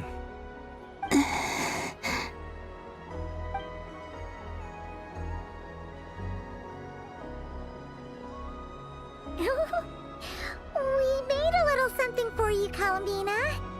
Ta-da! What is it? A Moon Prayer Night greeting card with drawings by all of your friends. You did mention that you'd like a portrait done, so I took the liberty of creating one for you. I, meanwhile, did the portrait of Mr. Albedo.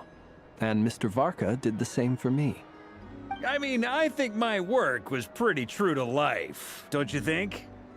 The picture of Ashru was my doing. The two of you seem to get along rather well. Wait, was I the only one who did a full body picture? That's so embarrassing.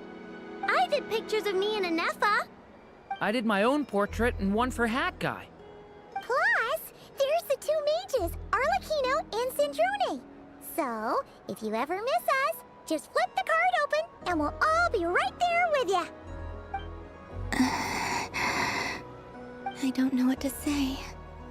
Thank you so much, everyone. This whole moon prayer night was more than I could have ever asked for. It is the greatest gift I have ever received. Lama, I figured it out. Figured what out? Remember how the Frost Moon Scions used to use milk as invisible ink to write hidden messages? That was a very long time ago. Oh, are you saying? Yes. When I miss you all, I shall use moonlight in the same way, to write words that only you can see upon the moon itself. Wow, that sounds lovely. Quite. But how will we see them? Simply open your windows on nights when the moon shines bright, and the moonlight will naturally flow towards the words I have written. That sounds most fitting indeed. Very true to form. I'll try to write them in places that won't disturb your sleep. I, for one, would sleep all the better for having read one of your messages before settling down for the night. Exactly! So don't worry about disturbing anyone's sleep. Just promise you'll write to let us know you're okay, alright? All right. I promise.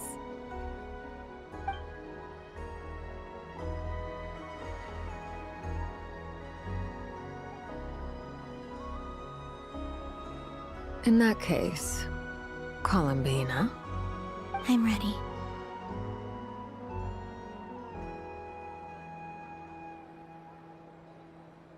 Very well. Let's go.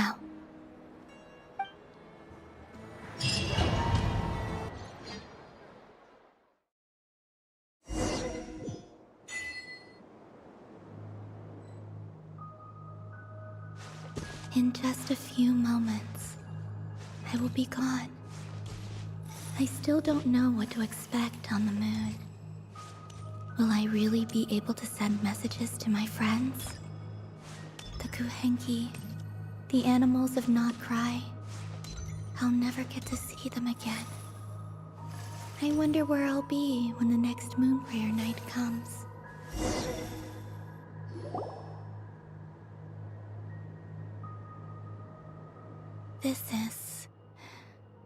This is where the people of Hyperborea used to communicate with the moons.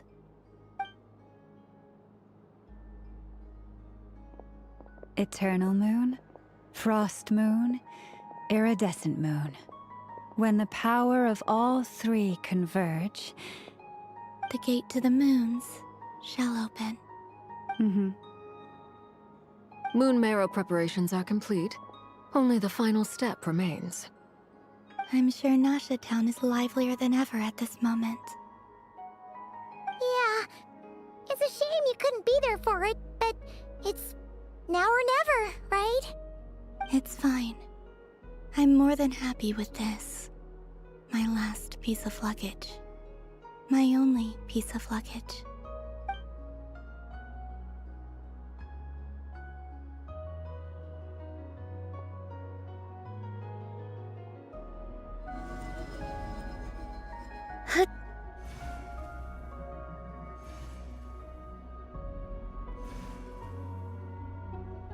I can already feel the moon calling to me.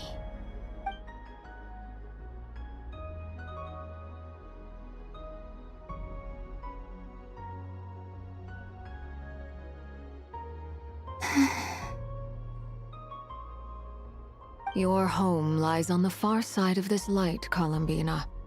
From now on, we will at last have a reason to pray to the true moon. Columbina. Yes? I'm listening. Be sure to come back and see us when you get the chance.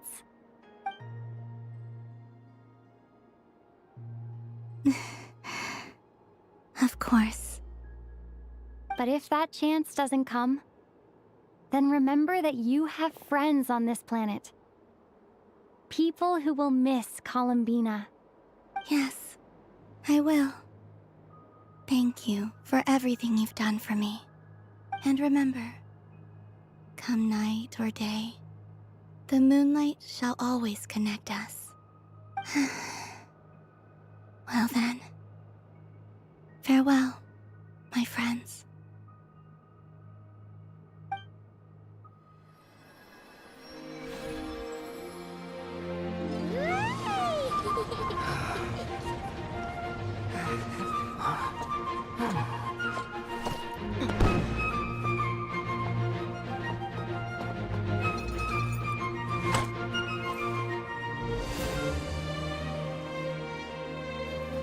Thank you. This was my happiest night in Tevat.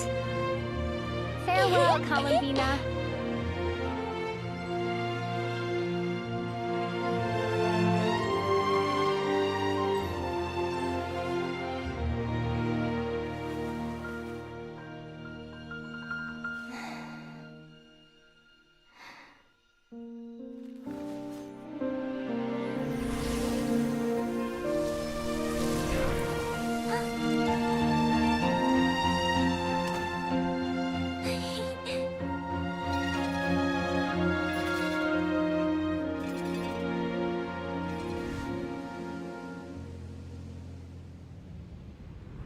moon really is closer than ever tonight.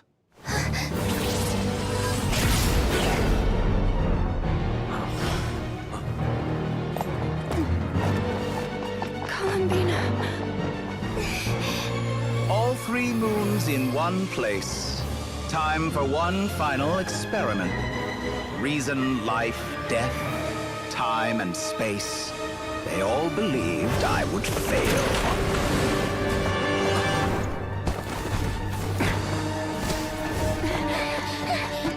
How could this happen? But Tevat's primordial power never did belong to the throne of heaven. And now, they are mine.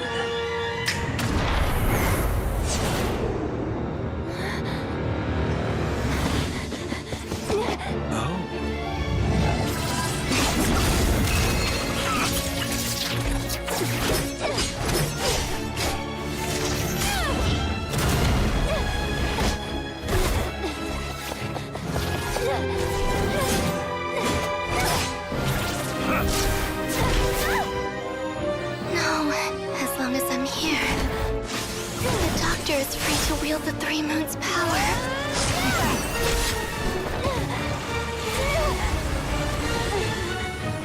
It's the only way.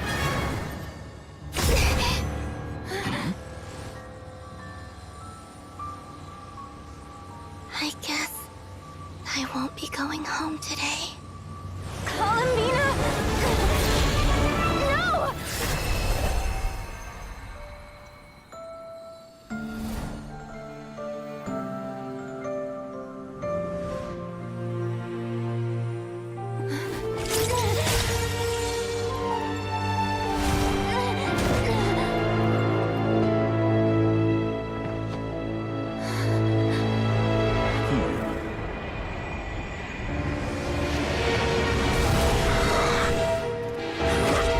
Stubborn world, do not try to control me!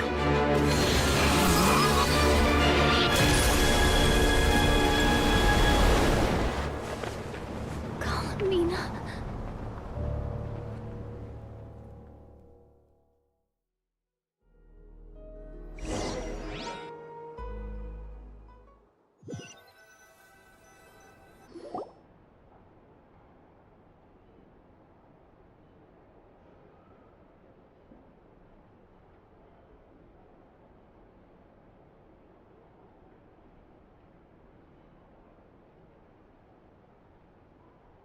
Are you all right?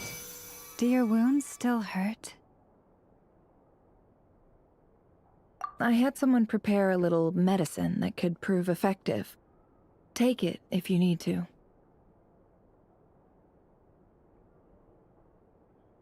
In that case, let me relate the contents of the call we made to Alice after the incident occurred. That Dottore is a crafty one. He distracted the Hexenzirkel by creating a huge fuss at Tevat's borders. I'd assumed that the cause was an abyssal intrusion from the outside world, which in fairness is a rather common occurrence. But after learning that you managed to influence the phantoms in Nodcry, I realized that perhaps this interference could have come from within Tevat instead. But we weren't able to change their fates. True, you couldn't change how their stories ended, but you did build some variables around yourself. Variables? Yes, things you heard that you could not otherwise have learned, ideas that would otherwise have never crossed your mind. All these things are variables. Of course, most variables usually pale into insignificance with the myriad of possibilities floating around. But the moment you start treating them as building blocks and intentionally stacking them, that changes things. That's what Dottore did, and it's how he created the necessary conditions so that when you activated the portal tonight, it played right into his plan. However, we have no way of knowing exactly what he did. Yeah, we also need to ascertain Columbina's status. And that about sums it up. As I suspected, Dottore has disappeared completely. If it's any consolation, he wasn't able to control Columbina as he might have wished to. Oh no!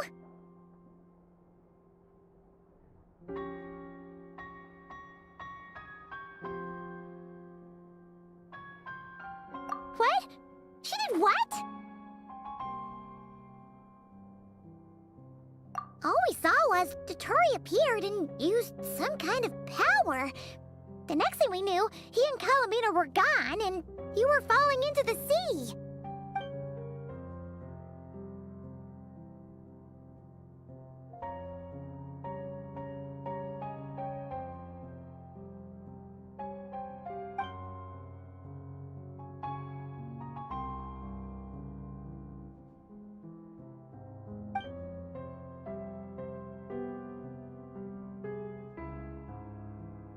So, Columbina intentionally opened the Moon Gate and escaped into the same mysterious world as Rarier and Thalindis. Sounds like bad news.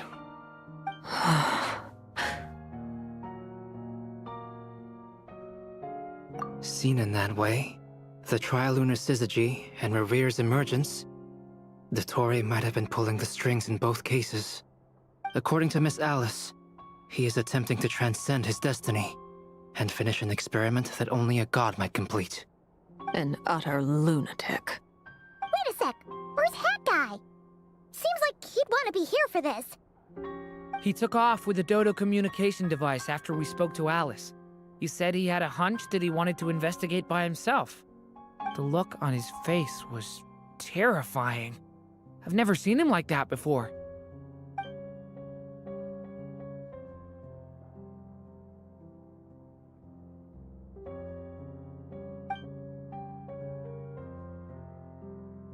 I'm back. Hat Guy! I went to look for the Hyperborean phantoms again. I think I've gotten to the bottom of it. I got them to talk to Nicole on the other end of the communications line. Turns out, the history they describe is different from how Nicole remembers it. Really? But how?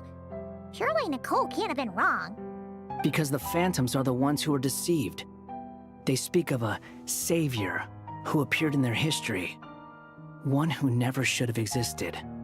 This savior promised to create a new moon within the false sky, and even bring back their moon goddesses.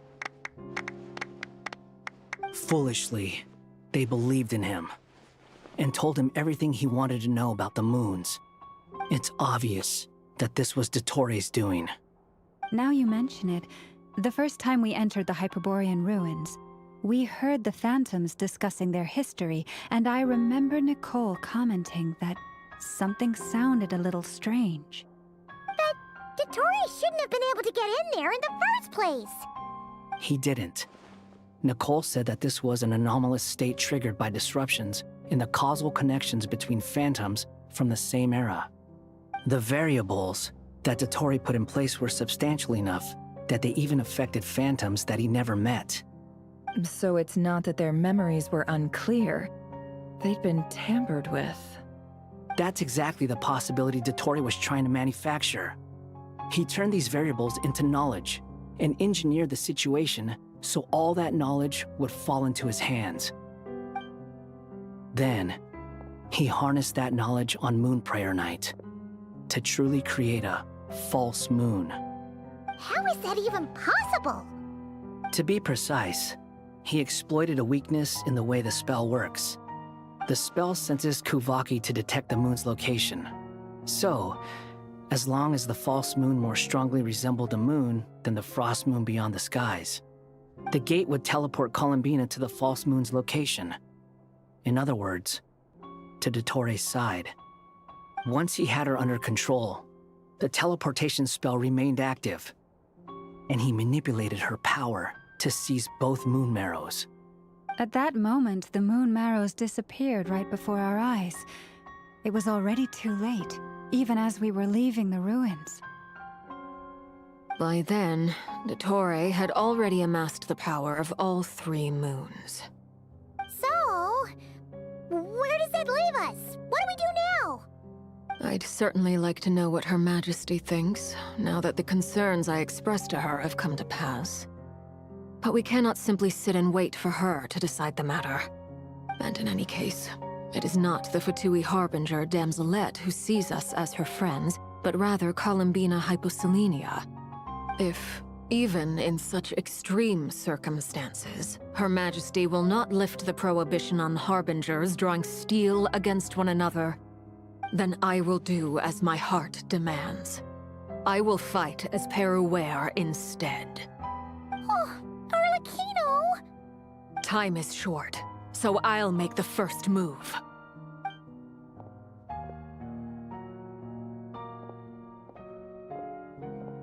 Whew. Even Arlecchino seems to be losing her cool now.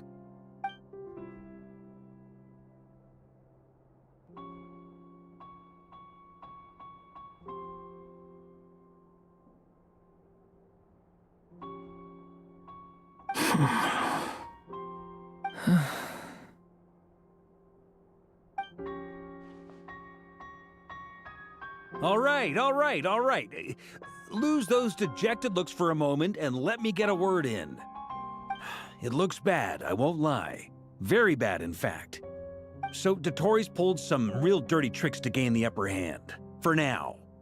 And yeah, it's to the point where even the mages say that his variables have affected destiny.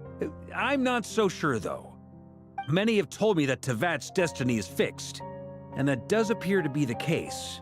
Well, what makes Dotori so sure he'll be the exception? And since he was able to stack these variables up, who's to say we can't do the same? You of all people should not be discouraged, traveler from afar. This isn't over yet.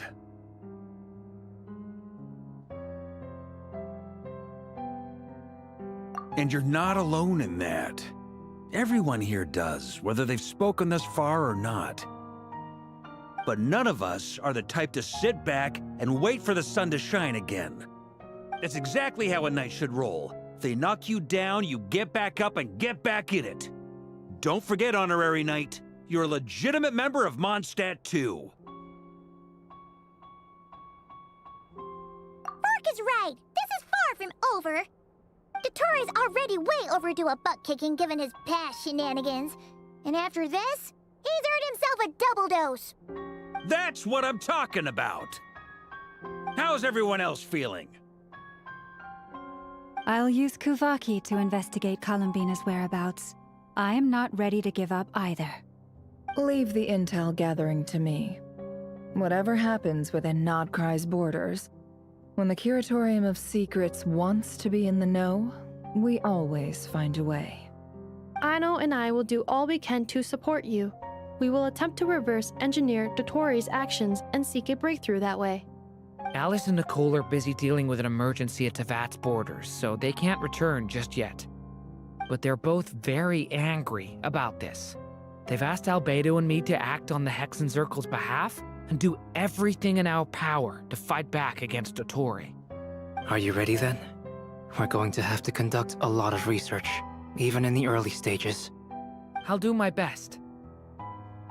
As for me, I'm pretty familiar with Dotori's way of doing things, so I can try to predict his next move. I'll help with your investigation. Nice! Looks like we have our basic division of labor. I'll get in touch with Flints and Itlua, get them to have a chat with their Starshiner. It couldn't hurt to bring the Lightkeepers on board as well. At the same time, I'll pass on instructions to the Knights present in Nodcry to assist the Lightkeepers and other organizations in ensuring the safety of those living here. Yeah! We'll show him! That's it then. Good luck, everyone.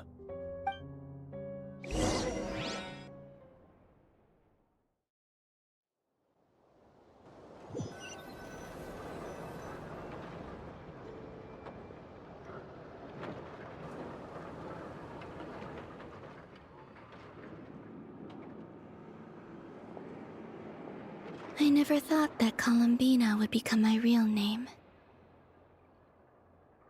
It went from being a Fatui code name to something my friends call me. And remember, come night or day, the moonlight shall always connect us.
Yeah. New investments should be more Newspapers, anyone?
Rev the engines!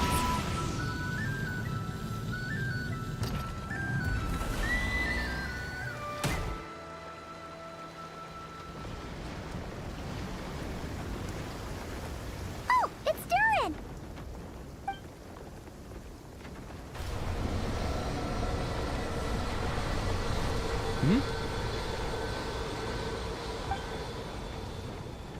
Traveler in Paimon? I'm sorry. I hope I didn't scare you. Oh, no, you didn't scare us. Just gave us a little surprise. Looks like you've gotten even more powerful now. I don't know. It just feels like it's gotten harder to control. I didn't mean to strike so hard. I'm so relieved you didn't get hurt. It's all good. We've had worse.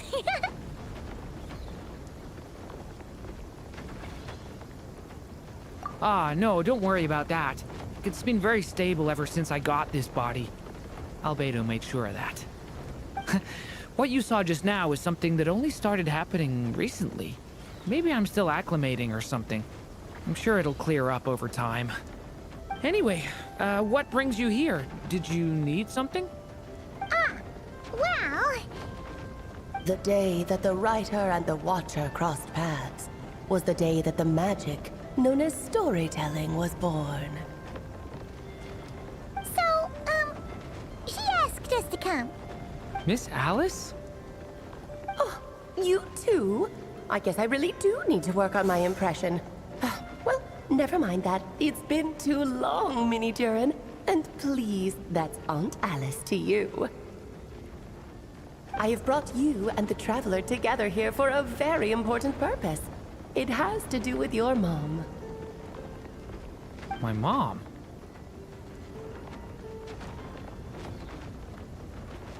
Indeed, fairy tale author extraordinaire, Anya Marie Andersdottir. See, I knew this would be right up your alley. Now then, if you'll open the book, I will begin narrating.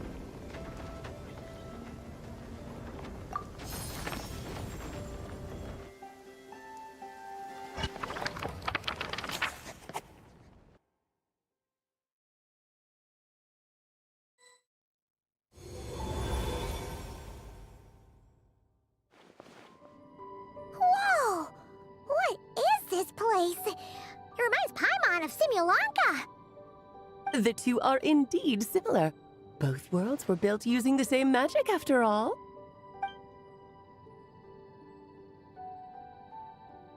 Aha! So it is Alice! Hello, Aunt Alice? Oh, no need to be shy. Just think of me as one of your mother's dearest friends.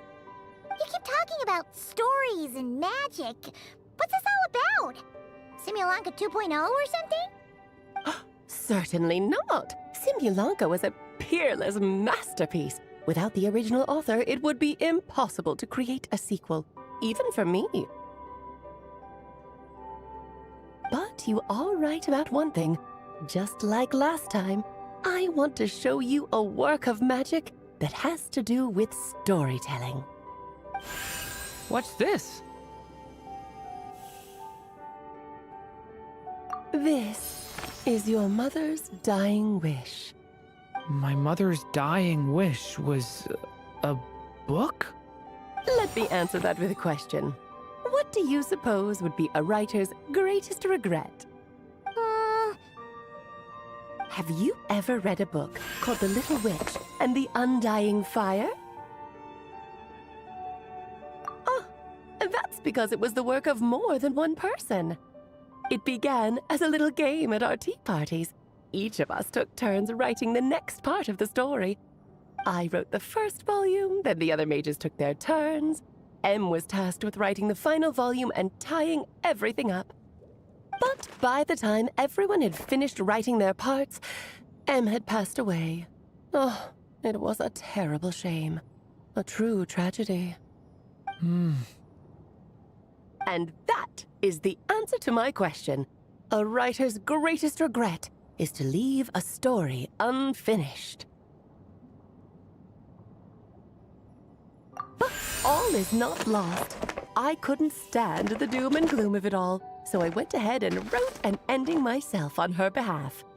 Then what's this book? This is the answer your mother gave to the same question. In her eyes, this was her greatest regret. She made me promise that I would bring it to you, because she believed the only person who could resolve this regret is you. So my mother's greatest regret is another unfinished story? You could say that. And I guess resolving the regret means finishing the story? That's one way to put it.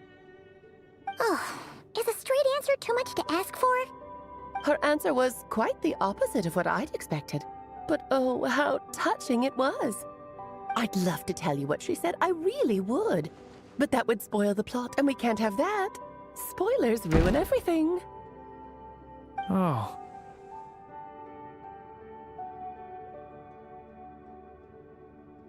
Just think of this task as giving a story a much-needed ending.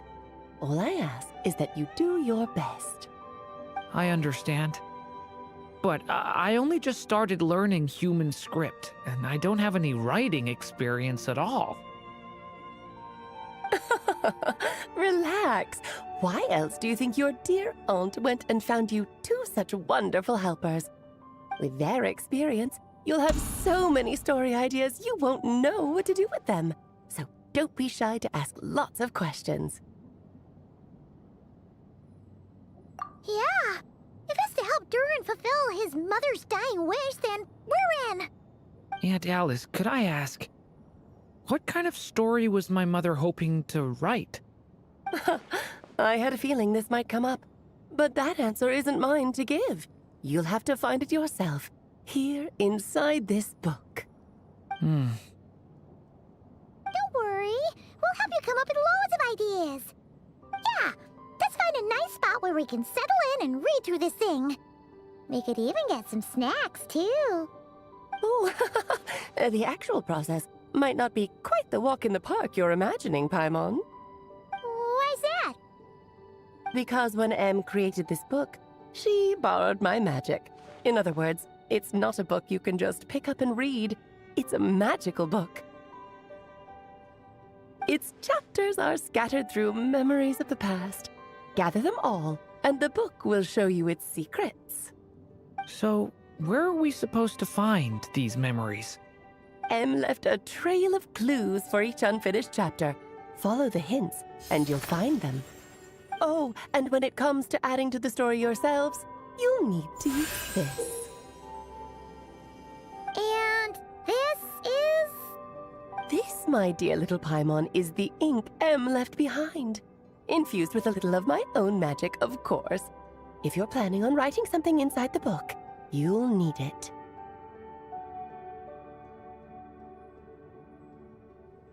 It's extremely precious, so be sure to use it sparingly. This is all that's left. So we need to search for the memories and keep an eye on how much ink we're using. It just had to be a wild goose chase, didn't it? Perhaps it's just another form of storytelling. Em was ever so creative when it came to things like that. Just think of it as a little challenge your mom left behind.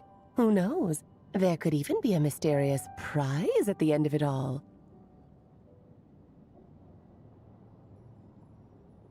I don't care about that. This was my mother's dying wish. Whatever it takes, I'll find a way. Yep. With the two of us by your side, you'll be just fine. Okie dokie. That should be pretty much all you need to know. Oh, and once the story's complete, do let me have a little look-see, okay? I've read everything she ever wrote, so naturally, I can't miss this one. Yeah! Most of the time, you're pretty hard to pin down. Don't worry, I'll know when you're finished. Just wait for me to reach out. All right, off you go. I can't wait to hear how the story ends.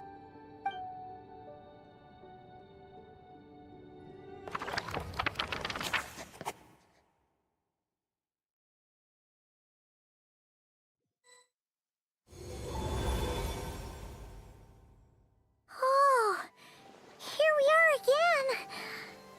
Alice's magic really is incredible, huh? Right. Alice mentioned we should be on the lookout for clues. Huh? A corner of repose for countless tales, watched over by the honor of knights. A place for stories to sleep, perchance to dream of ancient cities and the epics of ages past. There, a witch once spent a sleepless night, and all to bring forth a story yet untold. Find the place I speak of, for it is where the seeds of this story lie. Was that a riddle? Where do you think this mysterious place could be? Hey, you might actually be onto something. Guess that means we need to head back to Mondstadt? I had a feeling that's where we would be headed. After all, it's where my mother was from, and I bet it's where she wrote this story, too. Yeah, that makes sense. Still, I feel bad about dragging the two of you along on such a long journey. Don't worry about it. We don't really have much going on right now, so we're all yours. Come on, let's go!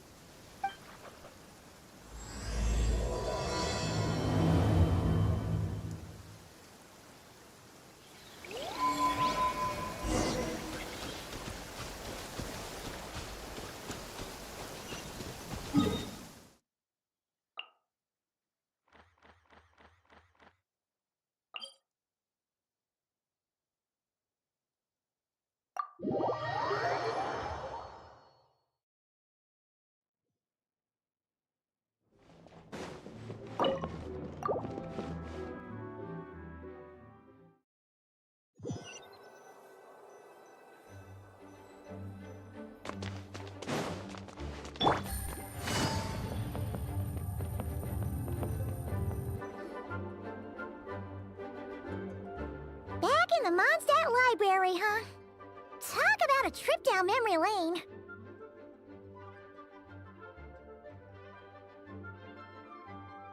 So, we're supposed to find the seeds of the story, right? What do you think that means? Well, we're in a library, so it's gotta be books, right? But seriously, there's so many here. How are we supposed to know which ones we need? Making a racket in a library? You should know better than that. Lisa! Oh, sorry about that. Now, who do we have here? Ah, my golden-haired cutie. And my little horn cutie, too. Sorry, Miss Lisa. I know you taught me to be quiet in the library, but Paimon was just trying to help. Please don't be too hard on her.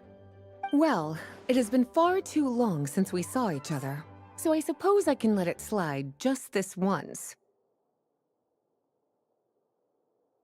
Back when he first arrived here, poor Jean wasn't sure what to do with him, so I stepped in to lend a hand. I figured, if I can handle a boy raised by wolves, then teaching one who's part dragon should be a walk in the park. Nice! Sounds like Durin was welcomed with open arms. Why, of course. Now, let's save the reminiscing for another time. I'm sure you're here for a reason. Did you need to borrow some books? It's kind of hard to explain. Maybe you could take a look at this. Oh?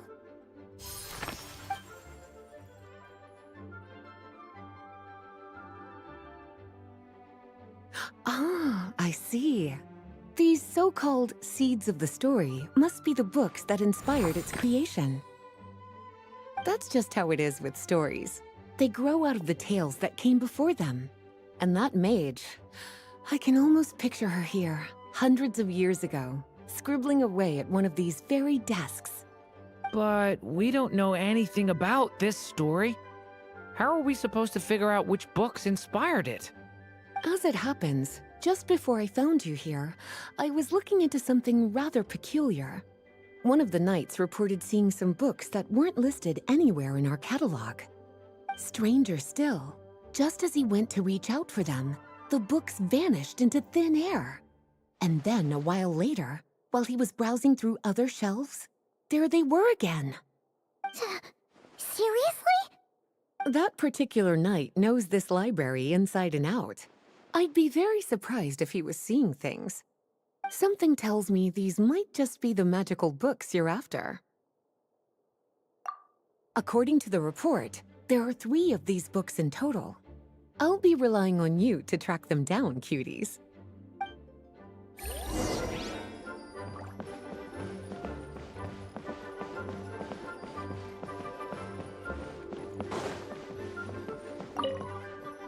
Well, did you manage to find them?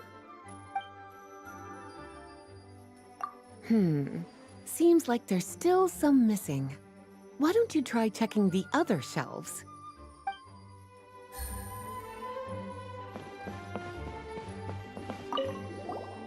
Second strongest spell in existence. Do not show Klee. Wait, there's actually a book like that right here in the Mondstadt library? That title's just gonna make people even more curious. Huh. There's definitely something fishy about this one.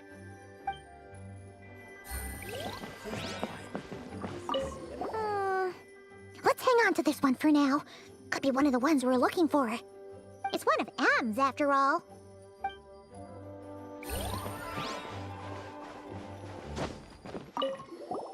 An experiment log. Looks like part of the title's been erased. There's something seriously suspicious about this book.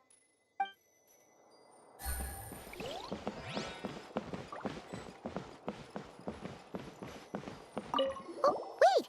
Did Klee write this one? Should this even be here? We better show it to Lisa. Kinda looks like a poetry collection. But why is part of the title missing? Let's see what Lisa makes of it.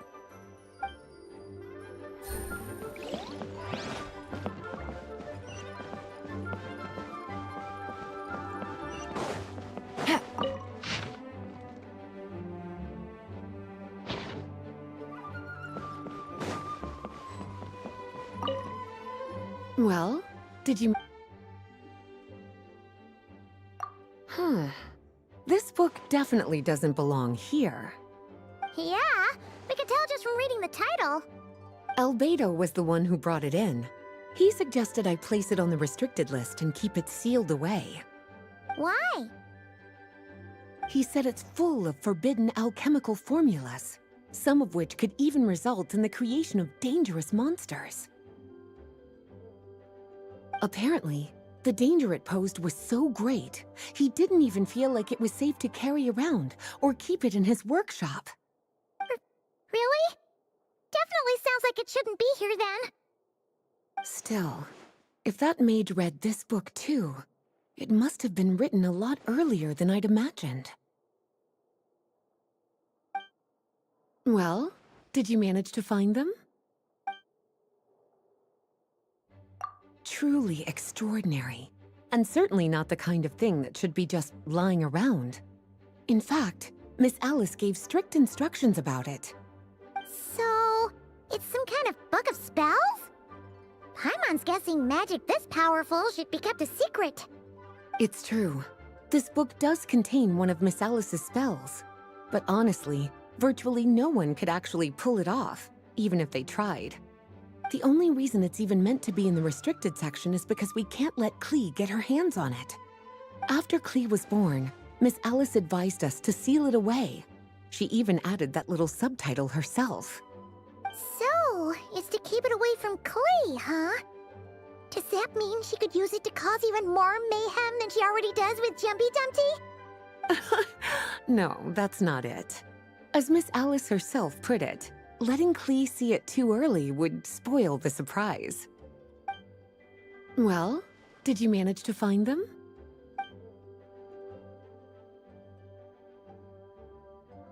Yes, this is a restricted book, all right. It certainly isn't supposed to be here. Huh. But it looks like a regular poetry collection. How did it end up being classified as a restricted book? The issue lies with one of the poems inside. You've heard of the great battle that took place on Dragonspine, yes? 500 years ago, during the cataclysm in Conria, an evil dragon descended upon Mondstadt. A fierce battle with Dvalin ensued, but in the end, the evil dragon fell, and Dragonspine became its resting place. You're talking about Durin. The Durin of Dragonspine. Well, The poem in question turns the whole battle into a dance, with the evil dragon recast as an innocent child who came here in search of friends. But given all the suffering experienced at the claws of that dragon, how could the people of Mondstadt accept such a retelling? Bards are often accused of inventing history or distorting the truth in their ballads. But this one hit a bit too close to home.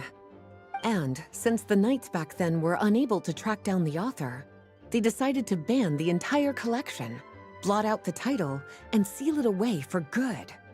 So the version in the poem, it was all a lie?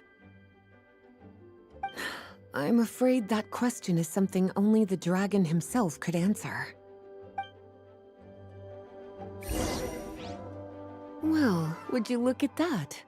Seems like these are the little troublemakers you're after. And all three just so happen to be forbidden texts. What kind of story requires reference material like that, I wonder? Forbidden texts? You know, the first time you mentioned that the library had a restricted section, Paimon thought you were just trying to scare us. Are you saying it actually exists? Not really something you should be poking your little nose into, is it, cutie? Sorry. Seeing as it was Miss Alice who asked you to look for these books, I won't question the matter. But they'll need to be sealed away again once you're done, so don't forget to return them. Don't worry, Miss Lisa. I won't forget. Well then, that's all from me. After all that hard work, I think I've earned myself a nice cup of tea. Alright, we've gathered all the reference books. What's next?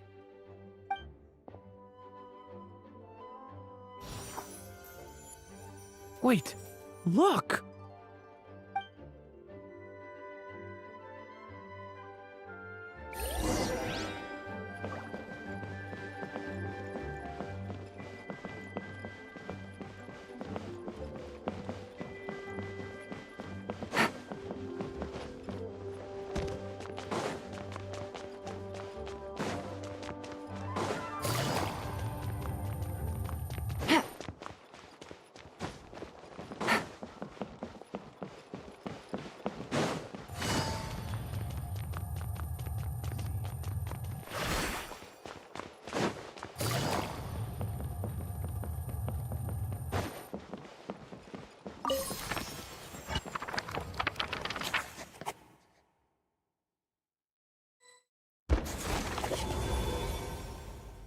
Long, long ago, an evil dragon descended upon the human world, bringing terrible calamity in its wake.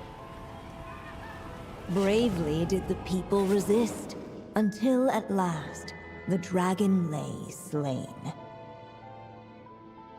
Later, a witch with a love for stories came upon the tale of the evil dragon, and for reasons she could not explain, felt a pang of sorrow on its behalf. For she knew, despite its body being born of wicked alchemy, all along, the dragon's soul was that of an innocent child. Right up to the moment of its death, it had no choice in becoming a vessel of calamity, nor could it fathom the cruel fate that lay before it.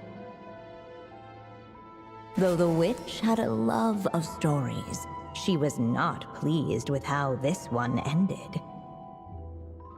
No, that won't do, she thought. I'll write you a better ending instead. And so she set off to do just that, borrowing a little magic from her friend. With it, she wove a dragon's egg, resolving to rear a dragon child of her own.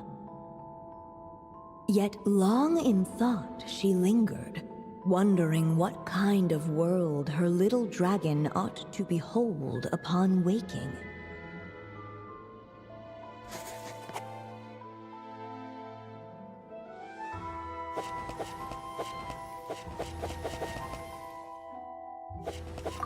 At last, she made her mind up, adorning the cradle with a trace of palatial splendor.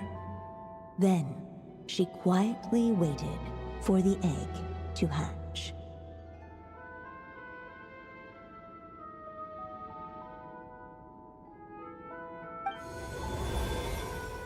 Whoa! We're actually inside the story! This must be Aunt Alice's magic.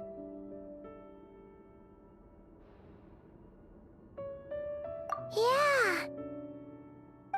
A story about me? Why don't we just see where the story takes us? All we know is the beginning at this point.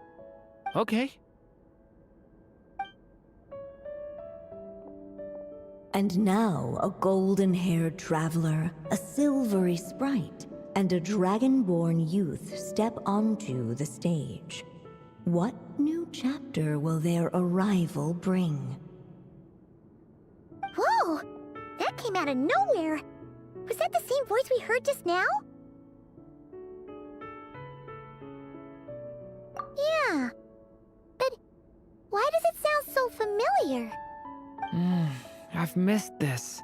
It's just like the stories my mother used to tell me. You mean... Em? She used to tell you stories? Yeah, she loved it. Back when she was still alive. Sorry, we should focus on what we're here to do. So, now that we're in the story, what's next? The dragon youth wondered aloud. Yet all he could do was wait for the story to unfold. Of course, there's something to be said for helping it along.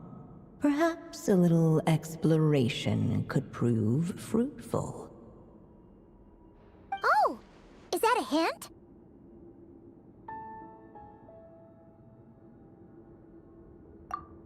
Yeah, I agree.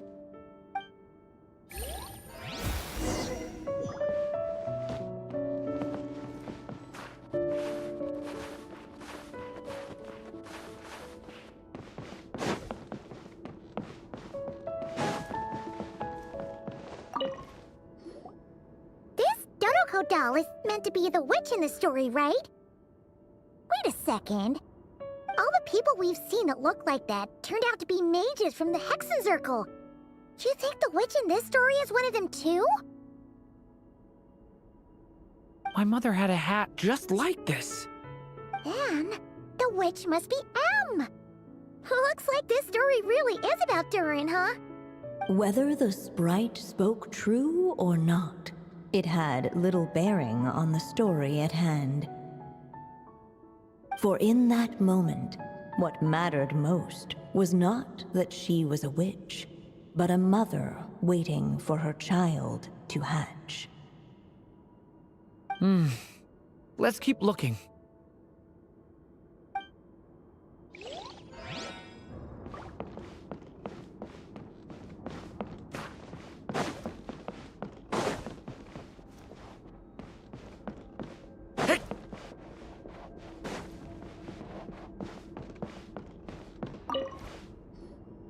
This must be the dragon egg, right?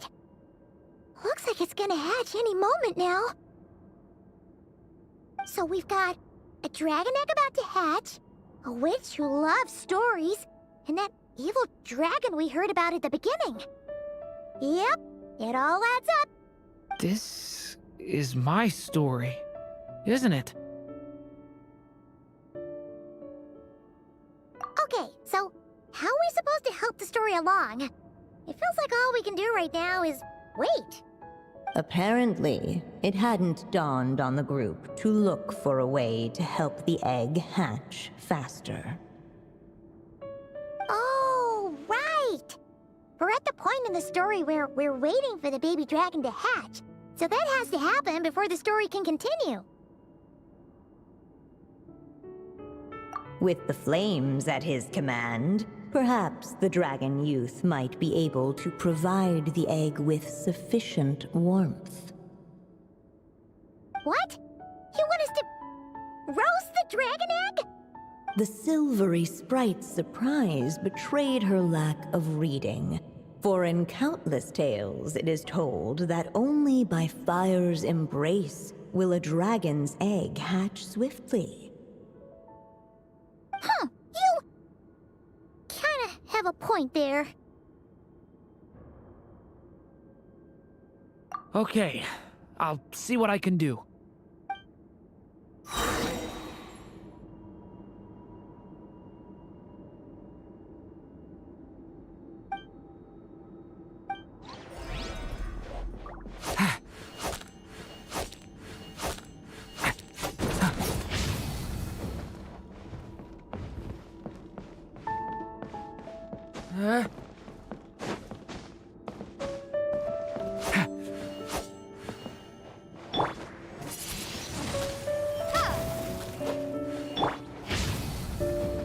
Stay back! The story has only just begun! Let every unborn life be welcomed with tender anticipation, and may that warmth stay with it for a lifetime.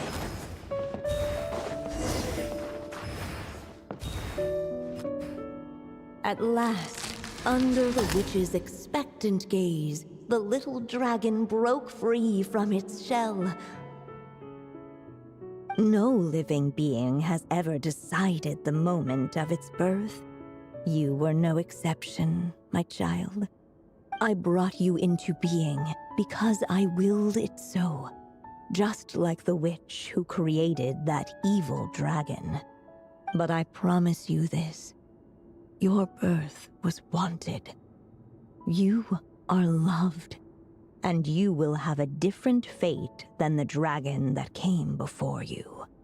You've never told me those things before, but for some reason, I always knew. Thank you for bringing me into this world.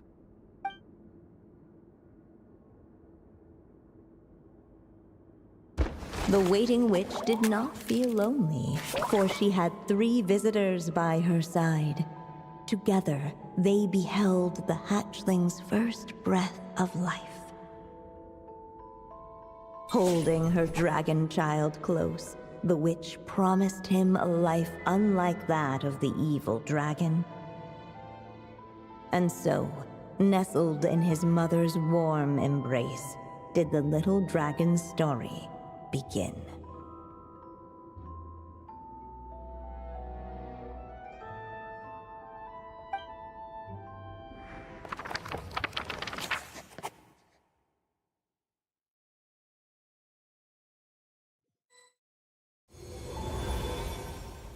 Wait, isn't this Mondstadt? Looks like we're back in the real world. Looks like there's more written on the page now and less ink left than before. So, does that mean we've completed this chapter?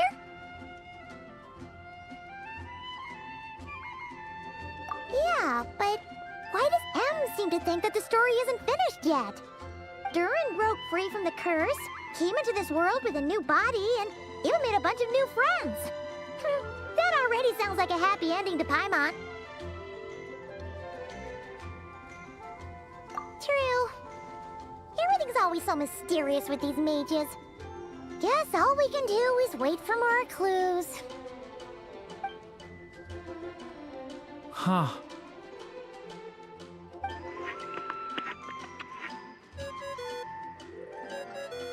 Is this thing on? All right, that should do it. Hey! That's Alice's voice! Hello there, children. If you're hearing this, you've stumbled upon the little recording I left for you. I thought you could use a few hints about how the book works. By now, I'm guessing you've already begun to leave your mark on the story. You should know, however, that the book needs time to absorb the ink, so the next chapter's clues won't show up right away. Wait, so even magic ink needs time to dry? The good news is, you can return to any chapter you've already completed and continue to explore the mystical, magical storybook world you helped create. Have fun, dearies. Toodles! Aw, man! Paimon was so ready to knock this out in one go! Maybe it's for the best. Sooner or later, we'll end up being whisked off to another world again, and if that happens, Who knows when we'll be able to come back? So it might be good to take a break while we can. A break. Yeah! Paimon has a sudden craving for the Good Hunter's sticky honey roast. And we happen to be in Mondstadt, so... So let's meet up here later. I need to find Miss Lisa to return those books anyway.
Try and stop me!